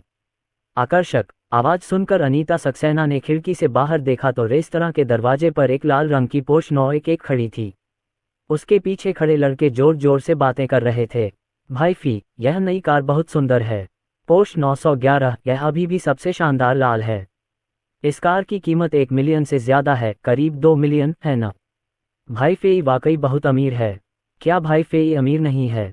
उसके पास अभी भी रूप रंग है। भाई फेई कितना सुंदर है और वह एक विद्वान है, उसके पूरे शरीर पर बफ्स हैं। सबसे महत्वपूर्ण बात यह है कि उसने अभी तक किसी गर्लफ्रेंड के बारे में बात नहीं की है। बहुत कर्तव्यनिष्ठ और समर्पित होना बहुत कठिन है। भाई फेई का जीवन ऐसा है कि हम 21 साल की उम्र में उसकी बराबरी नहीं कर सकते। ये वास्तव में ईर्ष्यापूर्ण है। पीछे की ओर चर्चा थोड़ी तेज थी। अनीता सक्सेना और बाकी लोग एक दूसरे से पीठ सटाकर बैठे थे और स्वाभाविक रूप से वे ये शब्द साफ सुन पा रहे थे, और दूसरी ओर बैठी अनन्या शर्मा ने भी उन्हें सुना। लेकिन उसने इस पर ध्यान नहीं दिया और उसने बाहर खड़ी पोर्श 911 की ओर भी नहीं देखा। झेंग फेयू ने एक सुंदर शर्ट और पैंट पहना था, उसके बाल सावधानी से संवारे हुए थे और वह दरवाजे से शान से अंदर आया। तुरंत लड़के उठ खड़े हुए और झेंग फेयू से चिल्लाए, भाई फेई, तुम आ गए। आज तुम्हें नई कार लेनी है, इसलिए कृपया सबको बढ़िया खाना खिलाओ। झेंग फेयू मुस्कुराते हुए लड़के की मेज पर गया और उदारता से कहा, कोई बात नहीं, आप जो चाहें ऑर्डर कर सकते हैं और मैं उसका भुगतान करूंगा। अध्याय 37। बेटी, तुम्हें कैसा लड़का पसंद है? ये कहते हुए वह विपरीत स्थिति में अनन्या शर्मा की दिशा में मुंह करके बैठ गए। वह बैठने ही वाला था कि अचानक उसकी नज़र अनन्या शर्मा पर पड़ी और उसकी हरकतें थोड़ी रुक गईं। झेंग फेयू उठे और अपने भाइयों से कहा, मैं एक सहपाठी से मिला, मैं नमस्ते कहने जाऊंगा। अपनी बात खत्म करने के बाद झेंग फेयू अनन्या शर्मा के पास आया और विनम्रता से मुस्कुराते हुए कहा, छात्र सू, क्या ये वाकई तुम हो? मुझे लगा कि मैंने गलत पढ़ा है। अनन्या शर्मा ने अपने सामने खड़े लड़के को देखा और मन ही मन ये बात याद की। उसे याद आया कि यह मुंबई स्टूडेंट यूनियन का अध्यक्ष था, जो उससे 1 साल बड़ा था और अब जूनियर था। दोनों की मुलाकात पहले भी हुई थी जब वे गाइड के लिए काम करते थे। अनन्या शर्मा कोई गड़बड़ नहीं करना चाहती थी, इसलिए उन्होंने हल्के से सिर हिला दिया। ये देखकर कि उसने कुछ नहीं कहा, झेंग फेयू ने अनीता सक्सेना की ओर देखा, दूसरे पक्ष की ओर विनम्रता से झुका और पूछा, छात्रा सू, ये कौन है? आमाता महारी है। नमस्ते आंटी, मैं सू के सहपाठी का पूर्व छात्र हूँ। मेरा नाम झेंग फेयू है। झेंग फेयू ने तुरंत और शालीनता से नमस्ते कहा। उसके हाव भावों का विवरण बहुत बढ़िया तरीके से संभाला गया था, यहाँ तक कि उसकी मुस्कुराहट का कोण भी उसने पहले से ही अभ्यास कर रखा था। सास ने अच्छी छाप छोड़ी। अनीता सक्सेना ने हल्के से सिर हिलाया और कुछ नहीं बोली। जब झेंग फेयू ने ये देखा तो उसने और कुछ नहीं कहा। छात्र सू, मैं तुम्हें और आंटी के भोजन में खलल नहीं डालूंगा। स्कूल में फिर मिलेंगे, अनन्या शर्मा ने हल्के से जवाब दिया। झेंग फेयू अपनी स्थिति में लौट आया, लेकिन खाते समय वह समय समय पर सामने बैठी अनन्या शर्मा की ओर देख रहा था। अनन्या शर्मा हर समय उसकी ओर नहीं देखती थी, खाना खाते समय अपनी माँ से बातें करती रहती थी। उसका प्यारा रूप बेहद खूबसूरत था। यकीनन वह उसकी देवी है। उसने एक दूसरे को 9 महीने से नहीं देखा है। वह दिन प्रतिदिन सुंदर होती जा रही है। आज देवी ने भी श्रृंगार किया। उसने सचमुच बहुत पैसा कमाया। यह अफसोस की बात है कि देवी अभी भी इतनी अलग थलग हैं, उन्हें कुछ और शब्द कहने का मौका नहीं मिला। सौभाग्यवश आज उनकी योजना का केंद्र देवी पक्ष पर नहीं, बल्कि देवी की मां पर था। झेंग फेयू ने कुछ दोस्तों को आंख मारी और लड़के तुरंत बातचीत करने लगे। भाई फेई, आपकी नई कार बहुत अच्छी है, क्या ये सस्ती नहीं है? झेंग फेयू ने विनम्र भाव से कहा, यह बहुत महंगा नहीं है और इसकी कीमत 1.9 मिलियन से अधिक है। गाय, भाई फी, 1.9 मिलियन से ज्यादा रुपये महंगे नहीं होते। लगता है कि आपने हाल ही में बहुत पैसे कमाए हैं। हमारे भाई फेई के पास हाल ही में आय के बहुत सारे स्रोत हैं। भाई फेई, आपका पेपर डिज़ाइन 360 डिग्री पर प्रकाशित हुआ था, इसलिए बहुत सारी रॉयल्टी होनी चाहिए, है ना? इसके अलावा भाई फेई, क्या आपने हाल ही में सबसे लोकप्रिय एनिमेशन प्रोडक्शन में भाग नहीं लिया है? क्या चल रहा है? बुकिंग जी, यह एनिमेशन हाल ही में बहुत लोकप्रिय है। अगर भाई फी उनकी प्रोडक्शन टीम में शामिल हो सकते हैं तो यह निश्चित रूप से भविष्य में लोकप्रिय हो जाएगा। दूसरे भाई ने जल्दी से शब्दों को उठा लिया। भाई फी, तुम किसी और के परिवार के महान बच्चे हो, है ना? तुम जूनियर होने पर बहुत अच्छे हो। स्नातक होने के बाद तुम निश्चित रूप से आसमान में उड़ पाओगे। भविष्य में कुछ दोस्त तुम पर निर्भर होंगे। उसके पीछे खड़े लड़के गर्मजोशी से बातें कर रहे थे और दूसरी तरफ बैठा झेंग फेयू विनम्रता और उदारता दिखा रहा था। बीच बीच में अनन्या शर्मा पर नजर डालने के अलावा उसमें कोई कमी नहीं थी। रात्रि भोजन के बाद अनीता सक्सेना और अनन्या शर्मा एक साथ मुंबई विश्वविद्यालय गईं। अनीता सक्सेना ने पूछा, अनन्या, क्या वह छात्र झेंग तुम्हारे स्कूल का था? खैर, ये तीसरे वर्ष का वरिष्ठ भाई है, अनन्या शर्मा ने कहा। उसके दोस्तों के अनुसार ये बच्चा काफी अच्छा है। अनन्या, माँ देख सकती है, वह बच्चा हमेशा खाते समय चुपके से तुम्हारे पास आता है और जब हम जा रहे थे तो नमस्ते करने आया था। क्या वह तुम में रुचि रखता है? अनीता सक्सेना ने पूछा। माँ, मैं उसे अच्छी तरह नहीं जानता। अनन्या, तुम्हारे पापा और मैं दोनों ही सोचते हैं कि इस उम्र में तुम प्यार के लायक नहीं हो। जब तुम कॉलेज से स्नातक हो जाओगी और परिपक्व हो जाओगी, तब हम प्यार के बारे में सोचेंगे। बेशक, मैं जानता हूं कि तुम युवाओं में प्यार की लालसा होती है। आज रात का वह लड़का भी बहुत अच्छा है, लेकिन प्यार में पड़ने के लिए अभी भी बहुत जल्दी है। यदि आप वास्तव में एक दूसरे को पसंद करते हैं तो आप कॉलेज से स्नातक होने के बाद इस बारे में सोच सकते हैं, बस ये परखने के लिए कि क्या दूसरा पक्ष आपके प्रति ईमानदार है। ये सुनकर अनन्या शर्मा रुकी। अनीता सक्सेना की ओर गंभीरता से देखा और सुधारते हुए कहा, माँ, आप अपना मन मत बनाए, मुझे वह पसंद नहीं है। अनीता सक्सेना को लगा कि उनकी बेटी शर्मीली है और उन्होंने कहा, ठीक है, इस बारे में बात मत करो। बेटी, मेरी माँ पुरानी है, मुझे ये सब बातें पता हैं। तुम्हारी उम्र में तुम जिस चीज़ के लिए सबसे ज़्यादा तरसती हो वह है रोमांटिक प्यार। आज रात इस लड़के की पारिवारिक स्थिति अच्छी है और वह विद्वान है। वह ठीक दिखता है और वह बड़ा है। मुझे 3 साल से प्यार नहीं हुआ है और मैं रिश्तों के प्रति गंभीर और समर्पित हूँ। अगर तुम्हें ये पसंद नहीं है तो अपनी माँ को बताओ तुम्हें कौन सा प्रकार पसंद है। अनन्या शर्मा ने जब अपनी माँ का सवाल सुना तो अनायास ही उसके मन में अर्जुन सक्सेना की छवि उभर आई। उसने धीरे से कहा, मुझे जो लड़का पसंद है उसे बहुत अमीर होने की ज़रूरत नहीं है, लेकिन उसे जिम्मेदारी का एहसास होना चाहिए और अपने परिवार का भरण पोषण करने के लिए पैसे कमाना आना चाहिए। उसे बहुत सुंदर होने की ज़रूरत नहीं है, बस एक दूसरे की खूबियों की सराहना करनी चाहिए और उसे सिर्फ मेरे साथ गंभीर होना चाहिए। एकनिष्ठ रहो और परेशान मत हो। शैक्षणिक प्रदर्शन बहुत उत्कृष्ट होने की ज़रूरत नहीं है। मैं खुद एक विद्वान हूँ, जब तक वह अपने परिवार और अपने मामलों को व्यवस्थित तरीके से संतुलित कर सकता है। अनीता सक्सेना ने यूं ही पूछा, लेकिन उन्हें उम्मीद नहीं थी कि उनकी बेटी का जवाब इतना सटीक होगा। वह दंग रह गई। मेरी बेटी कभी किसी रिश्ते में नहीं रही, इसलिए उसे अपने रिश्ते और अपने दूसरे आधे हिस्से के बारे में एक भोली कल्पना होनी चाहिए। उसकी बेटी अपने आदर्श प्रेमी के बारे में इतनी ठोस बात क्यों कर रही है, जैसे कि वह किसी ऐसे व्यक्ति के बारे में बात कर रही हो जिसने उसके साथ विवाहित जीवन का अनुभव किया हो। अनन्या शर्मा ने बोलना समाप्त किया तो उसने सिर घुमाया और अनीता सक्सेना के चेहरे पर हैरानी देखी। उसने चुपके से सोचा कि कुछ गड़बड़ है और जल्दी से बात बदल दी। माँ, आज रात तुम कहाँ जा रही हो? क्या तुम आंटी हुआन के घर पर रह रही हो? पिताजी को हाल ही में अकेले रहना चाहिए। घर पर रहो, तुमने इतने सालों में घर पर ही उनका ख्याल रखा है। मुझे आश्चर्य है कि क्या वे अकेले अपना ख्याल रख पाएंगे। माँ, तुम कब वापस जा रही हो? अनीता सक्सेना ने देखा कि उनकी बेटी के चेहरे पर बहुत स्वाभाविक भाव थे। उन्होंने अपना सिर हिलाया और इस बारे में आगे कुछ नहीं सोचा। उनकी बेटी को बचपन से ही कभी प्यार नहीं हुआ। वह मुस्कुराए और बोली, तुम्हारे पिता अपना ख्याल कैसे रख सकते हैं? मैं पिछले कुछ रातों से इंस्टेंट नूडल्स खा रही हूँ और जब मैंने वीडियो देखा तो मेरा वजन कम हो गया, इसलिए मेरी माँ आज रात वापस जाएंगी। मूल रूप से मैंने इस यात्रा के लिए केवल 2 या 3 दिन बुक किए थे। अगर मैं अपनी प्यारी बेटी को देखने के लिए नहीं होती तो मेरी माँ बहुत पहले ही वापस चली जाती। पापा सू के बारे में बात करते हुए अनीता सक्सेना उन्हें याद करने और उनकी आंखों में दुख महसूस करने से खुद को नहीं रोक सकी। अनन्या शर्मा जानती थी कि उनकी मां इन सालों में घर पर गृहिणी के रूप में काम कर रही थीं और अपने पिता के जीवन की देखभाल व्यवस्थित तरीके से कर रही थीं। दंपति के बीच अच्छे संबंध थे और वे एक दूसरे पर बहुत निर्भर थे। मां, जब पापा घर पर अकेले होते हैं तो मुझे चैन नहीं मिलता, फिर मैं आपको छोड़कर नहीं जाऊंगी। आज रात आपकी फ्लाइट कितने बजे है? मैं आपको बाद में वहां ले जाऊंगी, अनन्या शर्मा ने कहा। अनीता सक्सेना ने सिर हिलाया, नहीं, मेरी रात को 10:30 बजे की फ्लाइट है और एयरपोर्ट तुम्हारे स्कूल से बहुत दूर है, इसलिए जब तुम वापस आओगे तो तुम छात्रावास में नहीं जा पाओगे और माँ को तुम्हारे अकेले वापस जाने की चिंता नहीं है, मैं बाद में खुद आ जाऊंगी। एयरपोर्ट जाओ, तुम अभी अभी प्राचीन राजधानी से वापस आए हो, शाम को जल्दी आराम करो। अध्याय 38। एक रोमांचकारी रात। दुनिया में माता पिता हमेशा खुद से ज्यादा अपने बच्चों के लिए परेशान रहते हैं। अनीता सक्सेना को इतने दिनों तक उनसे मिलने के लिए इंतजार करते देखना और फिर शाम को वापस भागना देखकर अनन्या शर्मा की आंखें थोड़ी गर्म हो जाती हैं। माँ, तो धीरे चलो, जब गर्मी की छुट्टियां खत्म हो जाएंगी तो मैं तुम्हें और पापा को देखने घर जाऊंगा। उसने अर्जुन सक्सेना से पहले ही बात कर ली है कि वह उसे और बच्चों को गर्मी की छुट्टियों में घर ले आएगी और फिर उसे अपने माता पिता से दूर नहीं रहना पड़ेगा। ये सोचते हुए वह गर्मी की छुट्टियों के आने का बेसब्री से इंतजार करने लगी।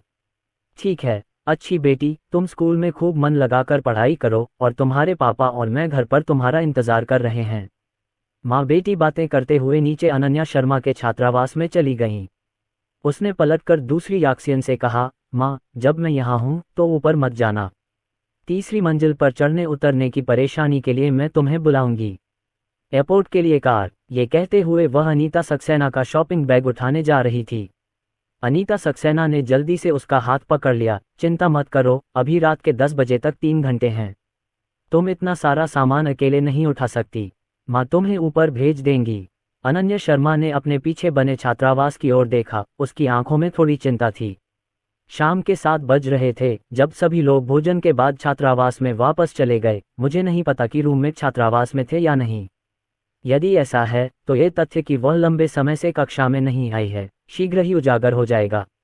लेकिन मेरी माँ के हाथ में बहुत सारी चीजें हैं, अगर वह अपनी माँ को ऊपर भेजने से मना कर देगी तो उसकी माँ को जरूर शक होगा। अनन्या शर्मा ने सिर हिलाया, ठीक है। माँ बेटी अपना सामान लेकर ऊपर चली गईं। जब वे 333 के दरवाजे पर पहुंची तो अनन्या शर्मा ने हाथ उठाकर दरवाजा खटखटाया, लेकिन अंदर कोई हलचल नहीं हुई। अनन्या शर्मा ने दरवाजा खोलने के लिए चाबी निकाली, दरवाजा अंदर धकेला और छात्रावास में अंधेरा हो गया। उसने राहत की सांस ली और जल्दी से लाइट जला दी। सौभाग्य से रूममेट्स अभी तक वापस नहीं आए हैं। अनीता सक्सेना ने उनकी चीजें मेज पर रखने में मदद की और अपनी बेटी के बिस्तर की ओर देखा। बेबी, दक्षिण में बारिश हो रही है और नमी है। आपके बिस्तर पर पड़ी ये चीजें, साथ ही टूथब्रश और तौलिए, महीने में एक बार बदल दिए जाने चाहिए। रजाई को धोने और सुखाने के बाद भी इस्तेमाल किया जा सकता है और बाकी को फेंक दिया जाना चाहिए और उसकी जगह नई रजाई रखनी चाहिए। हाँ, तुम्हें पता है। अनन्या शर्मा ने सिर हिलाया, मुझे पता है माँ। अनीता सक्सेना अपनी बेटी की स्थिति को देखती रहीं। उन्होंने अपना एक हाथ मेज पर रखा और जब हाथ उठाया तो पाया कि उनकी हथेली पर बहुत सारी धूल जमी हुई है। ये देखकर अनन्या शर्मा ने जल्दी से शिकायत की, मुंबई में हवा हाल ही में बहुत तेज है। मैं केवल एक सप्ताह के लिए बाहर गई हूँ और मेज धूल से ढकी हुई है। माँ, पहले इन चीज़ों को दूर रखें और फिर मैं उन्हें पहुँचने के बाद उन्हें कैबिनेट में रख दूंगी, अन्यथा वे नए हो जाएंगे। ये सब गंदा है। अनीता सक्सेना ने सिर उठाया, हल्के से ताली बजाई और बोली, वह माँ आपकी सफाई में मदद करेगी। बोलने के बाद उसने पानी इकट्ठा करने और उसे साफ करने के लिए रुमाल और पानी का बेसिन अपने पास रख लिया। अनन्या शर्मा पीछे पीछे आए, माँ, मैं खुद कर लूंगी। सौभाग्यवश जब वह बाहर निकली तो अपने साथ छात्रावास का कोई भी सामान नहीं ले गई और यहीं रुक गई। अन्यथा यदि वह वॉश बेसिन, तौलिया, माउथ वॉश कप, किताबें आदि ले जाएगी तो उसकी मां को निश्चित रूप से समस्या का पता चल जाएगा।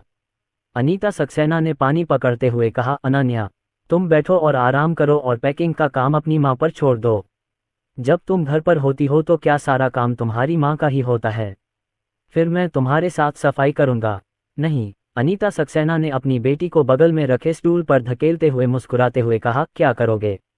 तुम्हें ये सब करना नहीं आता, बस यहाँ आओ, बैठो और मेरे लिए परेशानी मत खड़ी करो, बस मैं थोड़ी देर में तैयार हो जाऊंगी। अनीता सक्सेना ने जल्दी से आगे बढ़कर मेज को साफ किया। उसने छात्रावास में फर्श भी साफ किया। नीचे का काम खत्म करने के बाद वह अनन्या शर्मा के लिए रजाई बदलने के लिए ऊपर की चारपाई पर चली गई। अनन्या शर्मा का दिल थोड़ी देर के लिए नर्म पड़ गया, लेकिन इस समय उसे यह चिंता थी कि उसकी रूममेट्स अचानक वापस आ जाएंगी। दो भावनाएं खींच रही थी। उसने अनीता सक्सेना को खींचते हुए कहा, मम्मी ज्यादा व्यस्त मत रहो, मैं थोड़ी देर में खुद रजाई बदल लूंगी। देर हो रही है, मैं तुम्हें टैक्सी से नीचे ले चलूंगा, ये हवाई अड्डे से बहुत दूर है। मुझे डर है कि रात में टैक्सी लेना आसान नहीं है। अगर आप विमान से चूक गए तो आपको रात भर परेशान होना पड़ेगा। अनीता सक्सेना ने समय देखा, 8 बज चुके थे, सचमुच बहुत देर हो चुकी थी। ठीक है, तो माँ पहले जाएंगी, तुम बिस्तर पर जाने से पहले रजाई का कवर बदलना और सोना याद रखना। खैर, मुझे पता है, जब मैं ऊपर जाऊंगा तो इसे बदल दूंगा। तौलिए भी हैं, आप एक हफ्ते से बाहर हैं। मेज पर इतनी धूल जमी है कि तौलिए बिल्कुल भी साफ नहीं हैं। क्या आपके पास नए तौलिए हैं? अगर आपके पास नए तौलिए नहीं हैं तो उन्हें इस्तेमाल करने से पहले उन्हें उबलते पानी में भिगोकर कीटाणुरहित कर लें। माँ, मैं अब 3 साल की नहीं रही, मुझे ये सब पता है, चिंता मत करो। अनन्या शर्मा ने उसका हाथ पकड़ा और उसे छात्रावास से बाहर ले गई। हालांकि वह अनीता सक्सेना को बर्दाश्त करने में थोड़ी अनिच्छुक थी, लेकिन अनन्या शर्मा ने उसे रखने की हिम्मत नहीं की। रूममेट कभी भी वापस आ सकते थे और शाम को जब वे अपने सहपाठियों से मिलते थे तो वे उन्हें बेवकूफ़ बना सकते थे। अगर वे रूममेट से मिलते तो उनका पर्दाफाश होना बहुत आसान होता। अनन्या शर्मा ने सोचा, उसके पैरों के नीचे की गति तेज हो गई है और वह अनीता सक्सेना को अपनी बाहों में लेकर सीढ़ियों की ओर चल पड़ी। दोनों नीचे दूसरी मंजिल पर चले गए और अचानक 3 लड़कियां हाथों में हाथ डाले बातें करती और हंसती हुई ऊपर आईं। जैसे ही अनन्या शर्मा ने उन्हें देखा, उसके दिल में अचानक खतरे की घंटी बज उठी। ओह, रूममेट्स इस समय वापस क्यों आए? वह कुछ देर के लिए घबरा गई, लेकिन उसके चेहरे का भाव और अधिक ठंडा होता गया। वह आमतौर पर छात्रावास में ज्यादा बात नहीं करती थी, लेकिन इस बार वह 9 महीने के लिए बाहर गई थी और वे एक दूसरे से थोड़ा अलग हो गए थे। तीनों रूममेट्स को शायद यहाँ अनन्या शर्मा से मिलने की उम्मीद नहीं थी। उनके हाव भाव बस स्तब्ध थे और किसी ने भी नमस्ते कहने की पहल नहीं की। अनन्या शर्मा ने एक निर्णायक निर्णय लिया और बिना बगल देखे रूममेट्स के पास से चली गई। अनीता सक्सेना अपनी रूममेट से कभी नहीं मिली हैं, इसलिए उन्हें बस पास से गुजरकर ही परीक्षा पास कर लेनी चाहिए। निश्चित रूप से अनीता सक्सेना ने तीनों रूममेट्स पर ध्यान नहीं दिया और वह अभी भी अपनी बेटी को स्कूल जाते समय अपना ध्यान रखने के लिए कह रही थी। अनन्या शर्मा ने एक कार बुलाई और अनीता सक्सेना को जाते हुए देखा, फिर मुड़कर वापस चल दी। कार को अपनी नज़रों से ओझल होते देख अनन्या शर्मा ने गहरी सांस ली। आज रात सचमुच डरावनी थी। झूठ बोलना वाकई अच्छा नहीं है। अगर आप झूठ बोलते हैं तो आपको उसे छिपाने के लिए अनगिनत झूठ बोलने पड़ते हैं। गर्मी की छुट्टियों के बाद वह, अर्जुन सक्सेना और बच्चे अपने माता पिता के सामने खुलेआम पेश होंगे। मुझे उम्मीद है कि मेरे माता पिता इस बात पर सहमत हो सकते हैं कि वह और अर्जुन सक्सेना एक साथ होंगे। तीनों बच्चों को भी पहचान लिया। हालांकि उसे लगा कि यह सबसे आदर्श स्थिति थी और वास्तविकता आदर्श से कहीं अधिक क्रूर होगी। अपना सिर हिलाते हुए उसने कहा कि वह फिलहाल इस बारे में नहीं सोचेगी। तीनों रूममेट्स डॉर्मेट्री में वापस आ गए और जब उन्होंने दरवाजा खोला तो उन्होंने देखा कि कमरे में रोशनी चालू थी और अनन्या शर्मा की मेज पर अभी भी चीजों का ढेर था। तब प्रिया मेहता ने कहा, ये वास्तव में मेरी नज़र नहीं है, अनन्या शर्मा वास्तव में वापस आ गई है।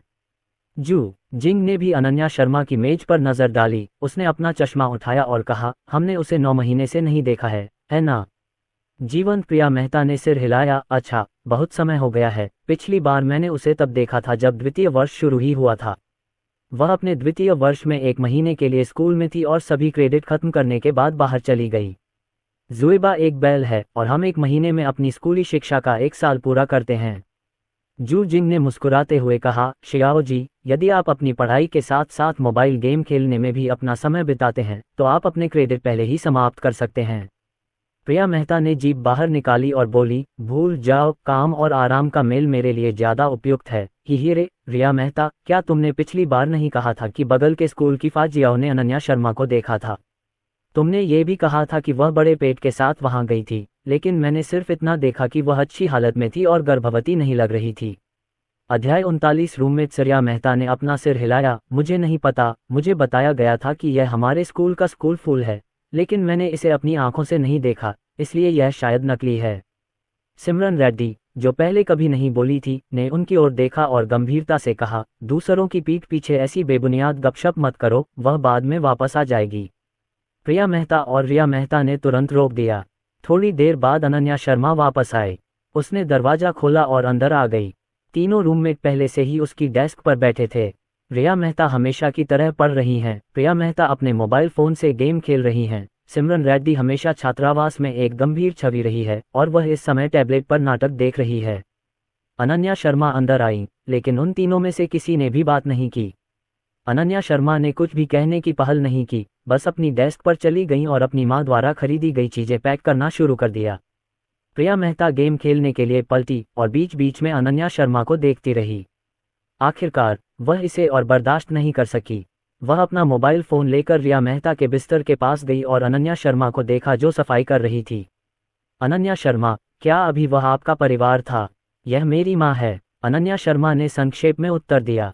ओ प्रिया मेहता ने सिर हिलाया और मुस्कुराए। आंटी बहुत खूबसूरत हैं, आप माँ और बेटी बहुत खूबसूरत हैं। अनन्या शर्मा, आजकल आप क्या कर रही हैं? हमने आपको बहुत दिनों से नहीं देखा है।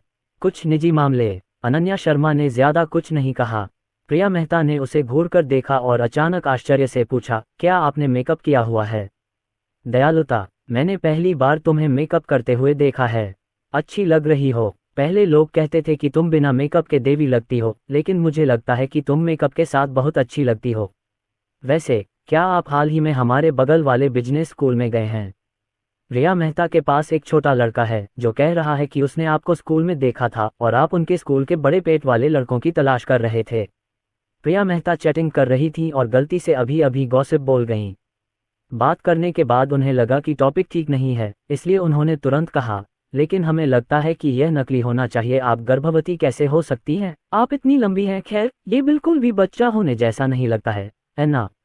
अनन्या शर्मा को अपना सामान पैक करने में कुछ समय लगा, लेकिन उन्होंने सवाल का जवाब नहीं दिया। प्रिया मेहता के चेहरे पर शर्मिंदगी भरी मुस्कान थी। अनन्या शर्मा का रवैया न तो स्वीकार कर रही हैं और न ही इनकार। उसने चुपके से रिया मेहता से नजरें मिलाईं। सिमरन रेड्डी, जो बिना बोले टीवी देख रही थी, अचानक बोली, अनन्या शर्मा, तुम कब वापस चलोगी? उसने अचानक विषय बदल दिया। अनन्या शर्मा उसकी ओर देखे बिना नहीं रह सकी और बोली, अभी तक निश्चित नहीं। ये सेमेस्टर लगभग खत्म हो चुका है। हालांकि आपने अपने क्रेडिट पूरे कर लिए हैं, फिर भी आपको अंतिम परीक्षा देनी है। समय 28 और 29 जून है, इसे मत भूलना। खैर, शुक्रिया, अनन्या शर्मा ने कहा। सिमरन रेड्डी ने अपना सिर ठंडेपन से घुमाया और शो देखना जारी रखा। अनन्या शर्मा ने अपना सामान पैक किया और अर्जुन सक्सेना को संदेश भेजने के लिए अपना मोबाइल फ़ोन निकाला। उसे आज रात को ही एकांतवास केंद्र में वापस जाना होगा। बच्चे हाल ही में स्तनपान कर रहे हैं, इसलिए वह ज्यादा समय तक बाहर नहीं रह सकती। अर्जुन सक्सेना, अब मैं यहीं समाप्त करूंगा। खबर भेजते ही तुरंत अर्जुन सक्सेना के फ़ोन नंबर पर कॉल आई। उनका फ़ोन विशेष रूप से अनन्या शर्मा द्वारा सेट किया गया था और जब घंटी बजती तो उनके 5 सदस्यीय परिवार की समूह फोटो स्वतः ही सामने आ जाती। प्रिया मेहता उनके ठीक बगल में खड़ी थीं। उन्होंने उत्सुकता से देखा और इस ग्रुप फोटो को देखा और एक पल में ही दंग रह गईं। वाह, कितने प्यारे बच्चे हैं। अनन्या शर्मा, ये खूबसूरत लड़का और ये 3 बच्चे। दरअसल अनन्या शर्मा अपनी प्रेगनेंसी और बच्चे के जन्म के बारे में अपनी रूममेट्स को बताना नहीं चाहती थी। जब वह घर से निकली तो उसने कुछ नहीं कहा। उसे लगा कि जब वह कॉलेज में होगी तो उसके साथियों के लिए यह समझना मुश्किल होगा और वे उसकी पीठ पीछे गपशप करेंगे।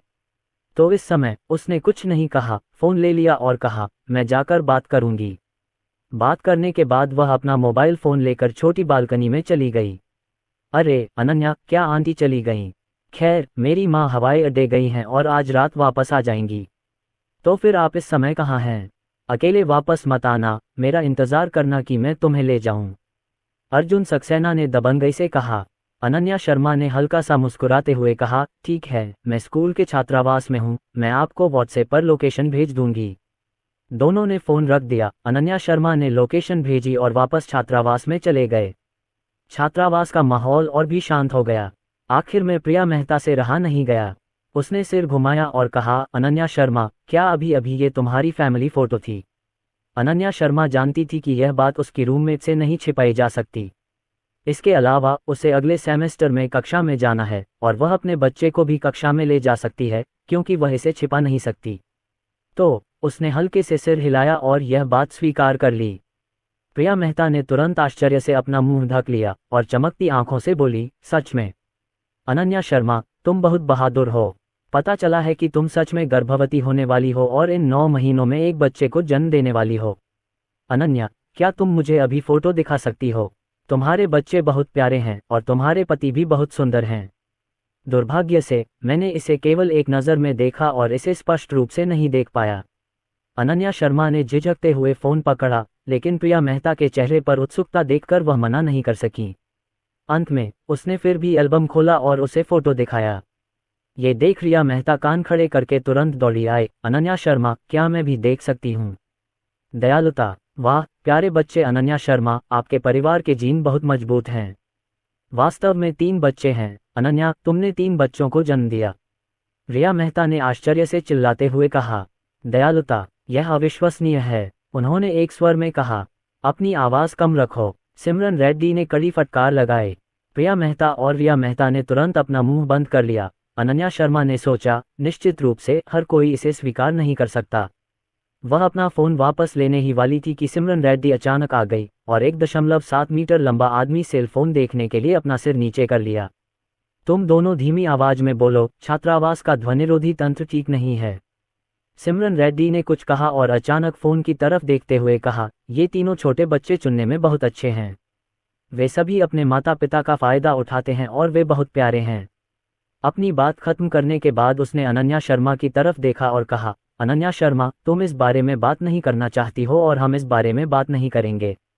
भविष्य में यह मामला हमारे 333 छात्रावास के अंदर का रहस्य बना रहेगा और तुम्हारे अलावा कोई भी इसका खुलासा नहीं करेगा। अनन्या शर्मा को उम्मीद नहीं थी कि सिमरन रेड्डी, जो आमतौर पर छात्रावास में सबसे गंभीर और कम बोलने वाली लड़की थी, उससे ऐसा कहेगी। तीनों रूममेट्स को अलग अलग आंटियों के साथ मोबाइल फ़ोन पर हंसते हुए देखकर अनन्या शर्मा ने अपना सिर थोड़ा नीचे किया और मुंह का कोना ऊपर उठाया। अर्जुन सक्सेना ने संदेश भेजा कि वह स्कूल के गेट पर है। अनन्या शर्मा ने तुरंत सामान पैक करके रख दिया।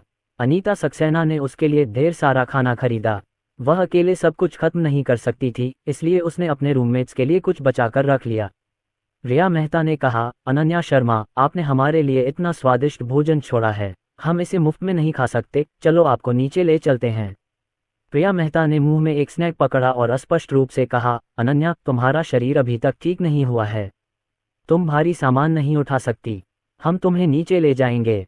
अध्याय 40। अनन्या, तुम्हारा बॉयफ्रेंड बहुत सुंदर है। सिमरन रेड्डी ने कुछ नहीं कहा और सीधे अनन्या शर्मा के हाथ से सबसे बड़ा पैकेट ले लिया। उन्होंने सब कुछ अपने हाथों में ले लिया, लेकिन अनन्या शर्मा, जो जाने वाली थी, खाली हाथ उनके पीछे पीछे चली गई। रूममेट्स की पीठ पीछे बातें करते और हंसते हुए देखकर अनन्या शर्मा को बहुत अच्छा लगा। अनन्या, आपके तीनों बच्चे बहुत प्यारे हैं, वे लड़के हैं या लड़कियां? आरव सक्सेना एक लड़का है, आन्या और रिया एक जैसी जुड़वां बहनें हैं। मैं बहुत खुश हूं कि आपके पास 3 खजानों वाला एक बच्चा है और आपके दोनों बच्चे हैं। अनन्या, आपने अपने पिछले जन्म में आकाशगंगा को बचाया था। प्रिया मेहता बहुत ईर्ष्यालु थीं। सिमरन रेड्डी ने कहा, आरव सक्सेना, आन्या सक्सेना, रिया सक्सेना, बच्चों के नाम बहुत अच्छे हैं। अनन्या शर्मा अपनी बच्ची की तारीफ सुनकर बहुत खुश हुई और उन्होंने और भी कुछ कहने की इच्छा जताई। बच्ची का नाम तो बच्चे खुद ही चुनते हैं। रिया मेहता ने आश्चर्य से कहा, इन 3 नन्ही खजानों ने अपने लिए जो नाम चुने हैं, वे भी बहुत अच्छे हैं। हाँ, ऐसा लगता है कि अनन्या के बच्चे न केवल प्यारे हैं, बल्कि अपनी माँ की तरह स्मार्ट भी हैं। मैं वाकई बच्चों को व्यक्तिगत रूप से देखना चाहती हूँ, प्रिया मेहता ने उत्सुकता से कहा। अनन्या शर्मा के चेहरे पर शर्मिंदगी थी और साइड में बैठी सिमरन रेड्डी ने तुरंत घिराव से राहत देते हुए कहा, अब यह असुविधाजनक है। अब जब अनन्या शर्मा अभी भी एकांतवास में है, उसे अभी भी अपने शरीर की अच्छी देखभाल करनी है, तो हमारा मनोरंजन करना असुविधाजनक है। प्रिया मेहता ने उसका माथा थपथपाया। हाँ अनन्या, तुम अभी भी घर में बंद हो, तो क्या तुम बाहर कोई मकान किराए पर ले रही हो?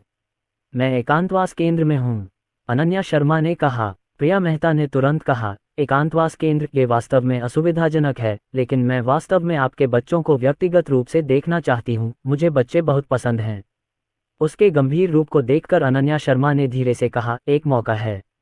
जब वे चारों बातें करते और हंसते हुए छात्रावास से बाहर निकले, तो उन्होंने चुपचाप बच्चे के बारे में बात करना बंद कर दिया और स्कूल के विषयों पर बात करने लगे। थोड़ी देर बाद वे चारों छात्रावास भवन के बाहर सड़क पर पहुंच गए।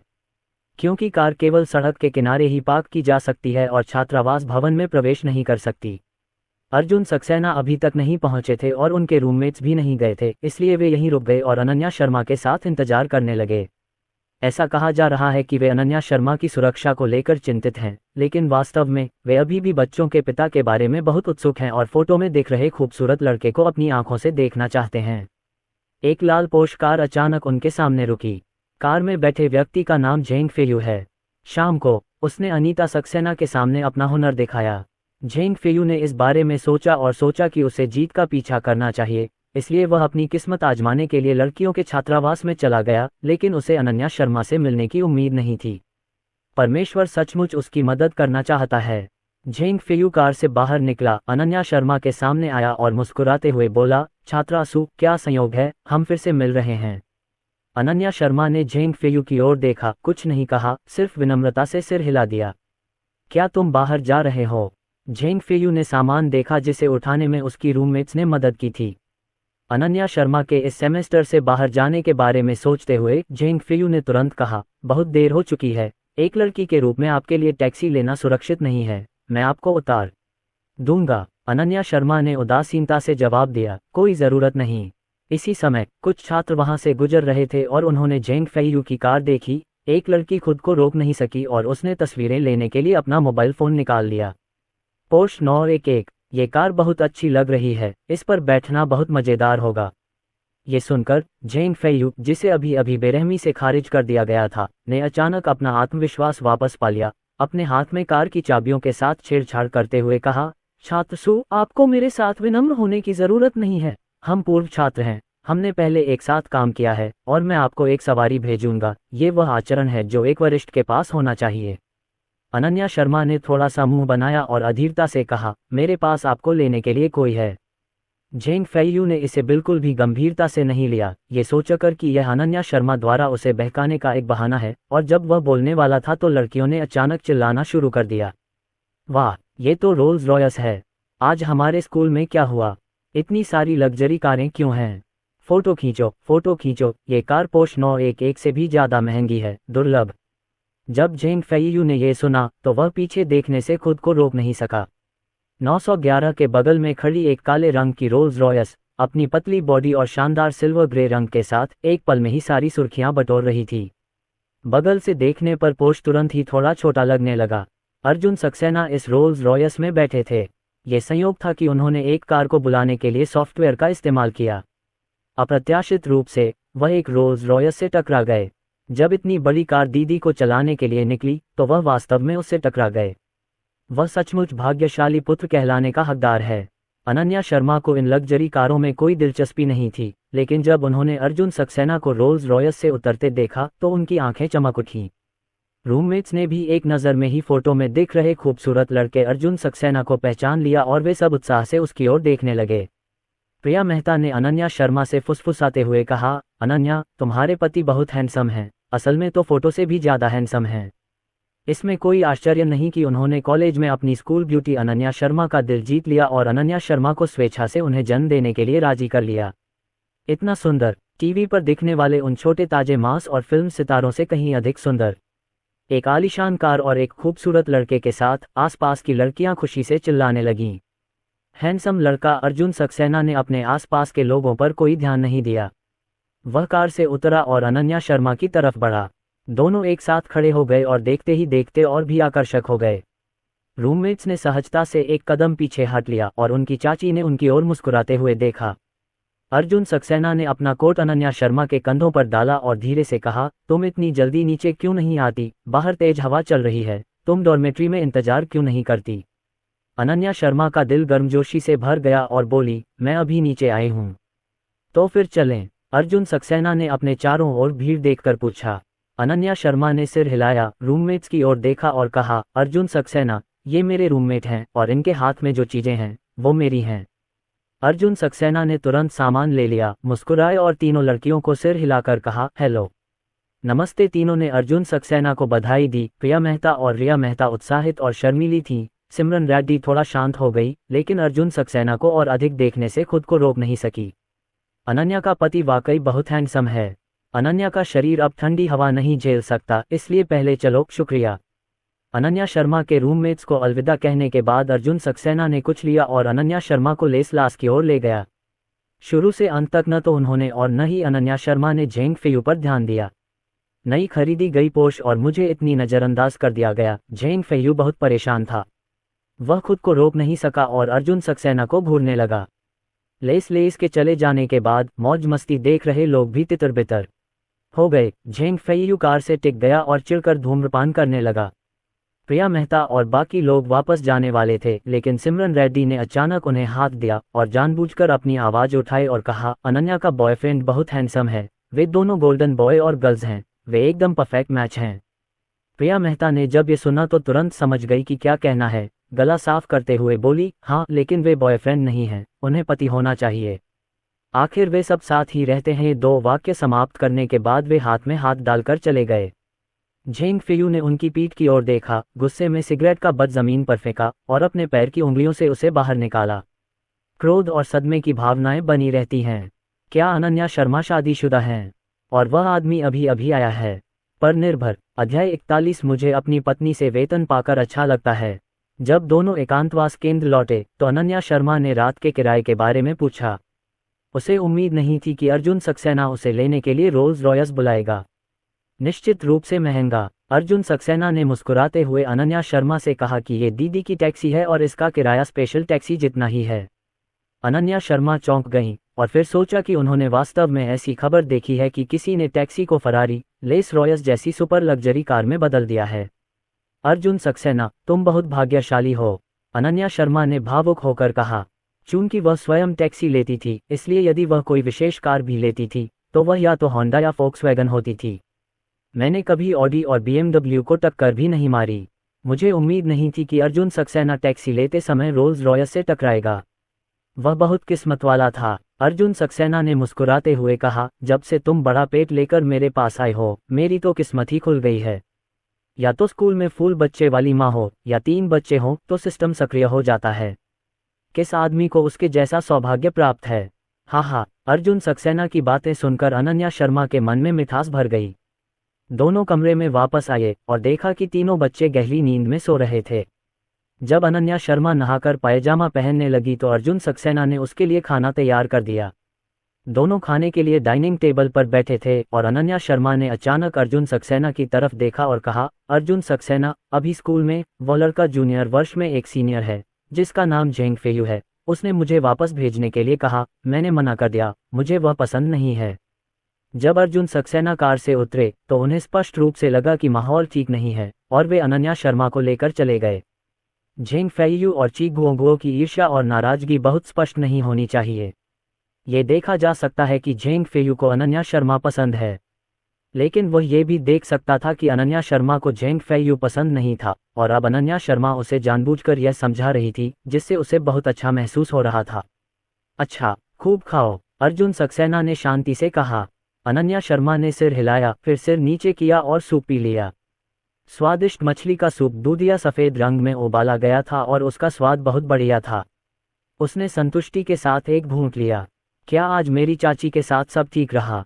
अनन्या शर्मा ने सिर हिलाया और प्यारे भाव से कहा, खैर, हालांकि इसमें कुछ उतार चढ़ाव हैं, लेकिन ये छोटा सा संकट अच्छी तरह से बीत गया है। यह अच्छी बात है। अर्जुन सक्सेना ने आगे बढ़कर उसका सिर सहलाया। अनन्या शर्मा ने उसकी तरफ देखा, अपने गुलाबी होंठ फुलाए और बोली, तुम हमेशा मेरे सिर को क्यों छूते हो? मैं कोई बच्ची नहीं हूँ। अर्जुन सक्सेना ने अपनी हथेली को देखा और पाया कि वह ये क्रिया अक्सर करता था, मानो इसके पीछे कोई कारण ही न हो। वह ऐसा करने से खुद को रोक ही न सके। जब भी मैं अनन्या शर्मा के प्यारे हाव भाव देखता हूँ तो मैं उसके सिर को छूने और उसके गुलाबी चेहरे को सहलाने से खुद को रोक नहीं पाता। वह सुंदर स्पर्श लोगों को उसकी चाहत में डाल देता है। अगर तुम अपना सिर नहीं छूते तो तुम कहाँ चाहते हो कि मैं तुम्हें छूऊं? अर्जुन सक्सेना ने मुस्कुराते हुए पूछा। जब उसने पूछा तो उसकी नज़र कहीं और पड़ी। अनन्या शर्मा ने अर्जुन सक्सेना की नज़र को महसूस किया। उसने जल्दी से टिश्यू बॉक्स लिया ताकि उसकी आक्रामक नज़र को रोका जा सके। शर्म से अपना सिर झुकाया और खाना खाने के लिए अपना सिर नीचे कर लिया और बात करना बंद कर दिया।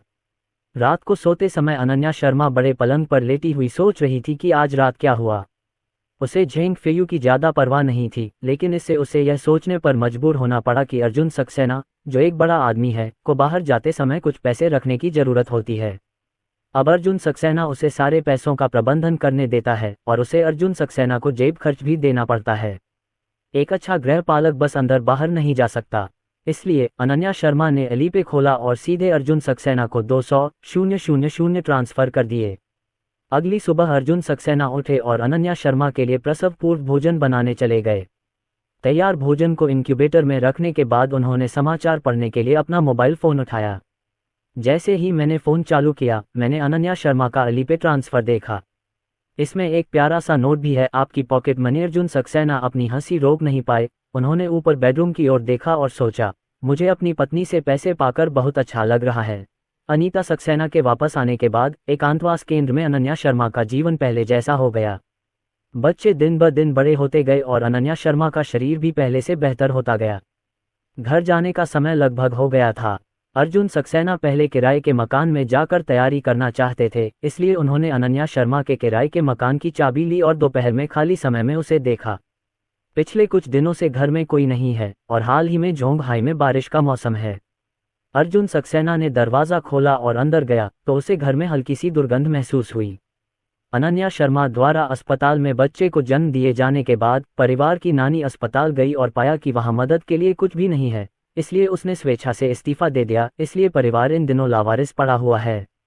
अर्जुन सक्सेना ने हवा के लिए खिड़कियां खोल दी और फिर कमरे में घूमने लगे। ये 2 बेडरूम और एक लिविंग रूम का सेट है, जिसका क्षेत्रफल 60 वर्ग मीटर से अधिक है। इतना छोटा घर 2 बेडरूम से अलग है, इसलिए प्रत्येक स्थान बहुत छोटा है। लिविंग रूम में एक छोटा सोफा और कॉफ़ी टेबल लगभग जगह घेर लेते हैं। बेडरूम बड़ा नहीं है। मास्टर बेडरूम में एक रानी आकार का बिस्तर और एक अलमारी है और दूसरे बेडरूम में केवल 1 मीटर 2 सिंगल बेड है। पूरे किराए के घर में केवल एक ही बाथरूम है, क्योंकि क्षेत्र सीमित है और शौचालय और स्नान क्षेत्र एक दूसरे से ओवरलैप होते हैं। अर्जुन सक्सेना ने पलटकर अनायास ही भौहें सिकोड़ लीं। अनन्या शर्मा की पिछली स्थिति के बारे में सोचकर वह उसके लिए व्यथित महसूस करने से खुद को रोक नहीं सके। किराए के मकान की बात पढ़ने के बाद अर्जुन सक्सेना ने कोई और काम नहीं किया, वह पहले ही अपना मन बना चुके थे। जब अनन्या शर्मा एकांतवास केंद्र से बाहर आएगी तो निश्चित रूप से वह यहाँ रहना जारी नहीं रख पाएगी। जगह बहुत छोटी है और बहुत भीड़भाड़ है। बच्चों को रात में स्तनपान कराने की आवश्यकता होती है, इसलिए पालना भी मास्टर बेडरूम में रखा जाना चाहिए। लेकिन इस घर में मास्टर बेडरूम स्पष्ट रूप से पर्याप्त नहीं है और लिविंग रूम इतना छोटा है। जब बच्चा थोड़ा बड़ा होता है तब भी किसी भी गतिविधि के लिए कोई जगह नहीं होती है, जो निश्चित रूप से स्वीकार्य नहीं है। अर्जुन सक्सेना ने दरवाजे और खिड़कियां बंद कर लीं और सीधे पास की रियल एस्टेट एजेंसी में चले गए। स्कूल से दूरी और अनन्या शर्मा की इस जगह से परिचितता को देखते हुए उन्होंने इस समुदाय में एक बड़ा घर किराए पर लेने की योजना बनाई। चूंकि उनके पास पर्याप्त पैसा था, इसलिए पूरी प्रक्रिया बहुत तेजी से आगे बढ़ी। अर्जुन सक्सेना ने 2 घर देखे और अंत में 150 वर्ग मीटर का 4 बेडरूम वाला सेट चुना। घर में केवल सजावट और हैंडओवर के समय की बची हुई चीजें ही हैं और घर में और कुछ भी ऐसा नहीं है जो सिर्फ उसकी आवश्यकताओं को पूरा कर सके। चूंकि उनके परिवार में 3 बच्चे हैं, इसलिए उनकी आवश्यकताएं सामान्य किराएदारों से भिन्न हैं। इस तरह वह अनन्या शर्मा और 3 बच्चों के साथ अपने घर की योजना अपने मन मुताबिक बना सकते हैं। किराए पर बातचीत करने के बाद ये 4,500 प्रति माह तय हुआ। मकान मालिक ने कहा कि अगर वार्षिक भुगतान 200 प्रति माह कम किया जा सकता है तो वह अब घर पर रह रहा है और 3 बच्चों का पालन पोषण कर रहा है। 1 साल का किराया और 1 महीने का डिपॉजिट और एजेंसी फीस का आधा हिस्सा, कुल 58,050। मकान मालिक को लगा कि अर्जुन सक्सेना तरोताजा हो रहा है और उसने बाकी बची रकम काट ली। अंत में अर्जुन सक्सेना ने कार्ड से 58,000 का भुगतान किया। बिचौलिए के पास से बाहर आकर अर्जुन सक्सेना ने अनुबंध और चाबी अपने हाथ में ली और संतुष्टि से मुस्कुराए। हालांकि यह एक किराए का घर है, लेकिन अगले साल तक अनन्या शर्मा और 3 बच्चों के साथ यह उनका घर होगा। स्टोरी पसंद आई तो लाइक और शेयर करना न भूलें। हमारे टेलीग्राम चैनल को ज्वाइन करने से आपको नई स्टोरीज और अपडेट्स मिलते रहेंगे। ज्वाइन करने के लिए लिंक पर क्लिक करें।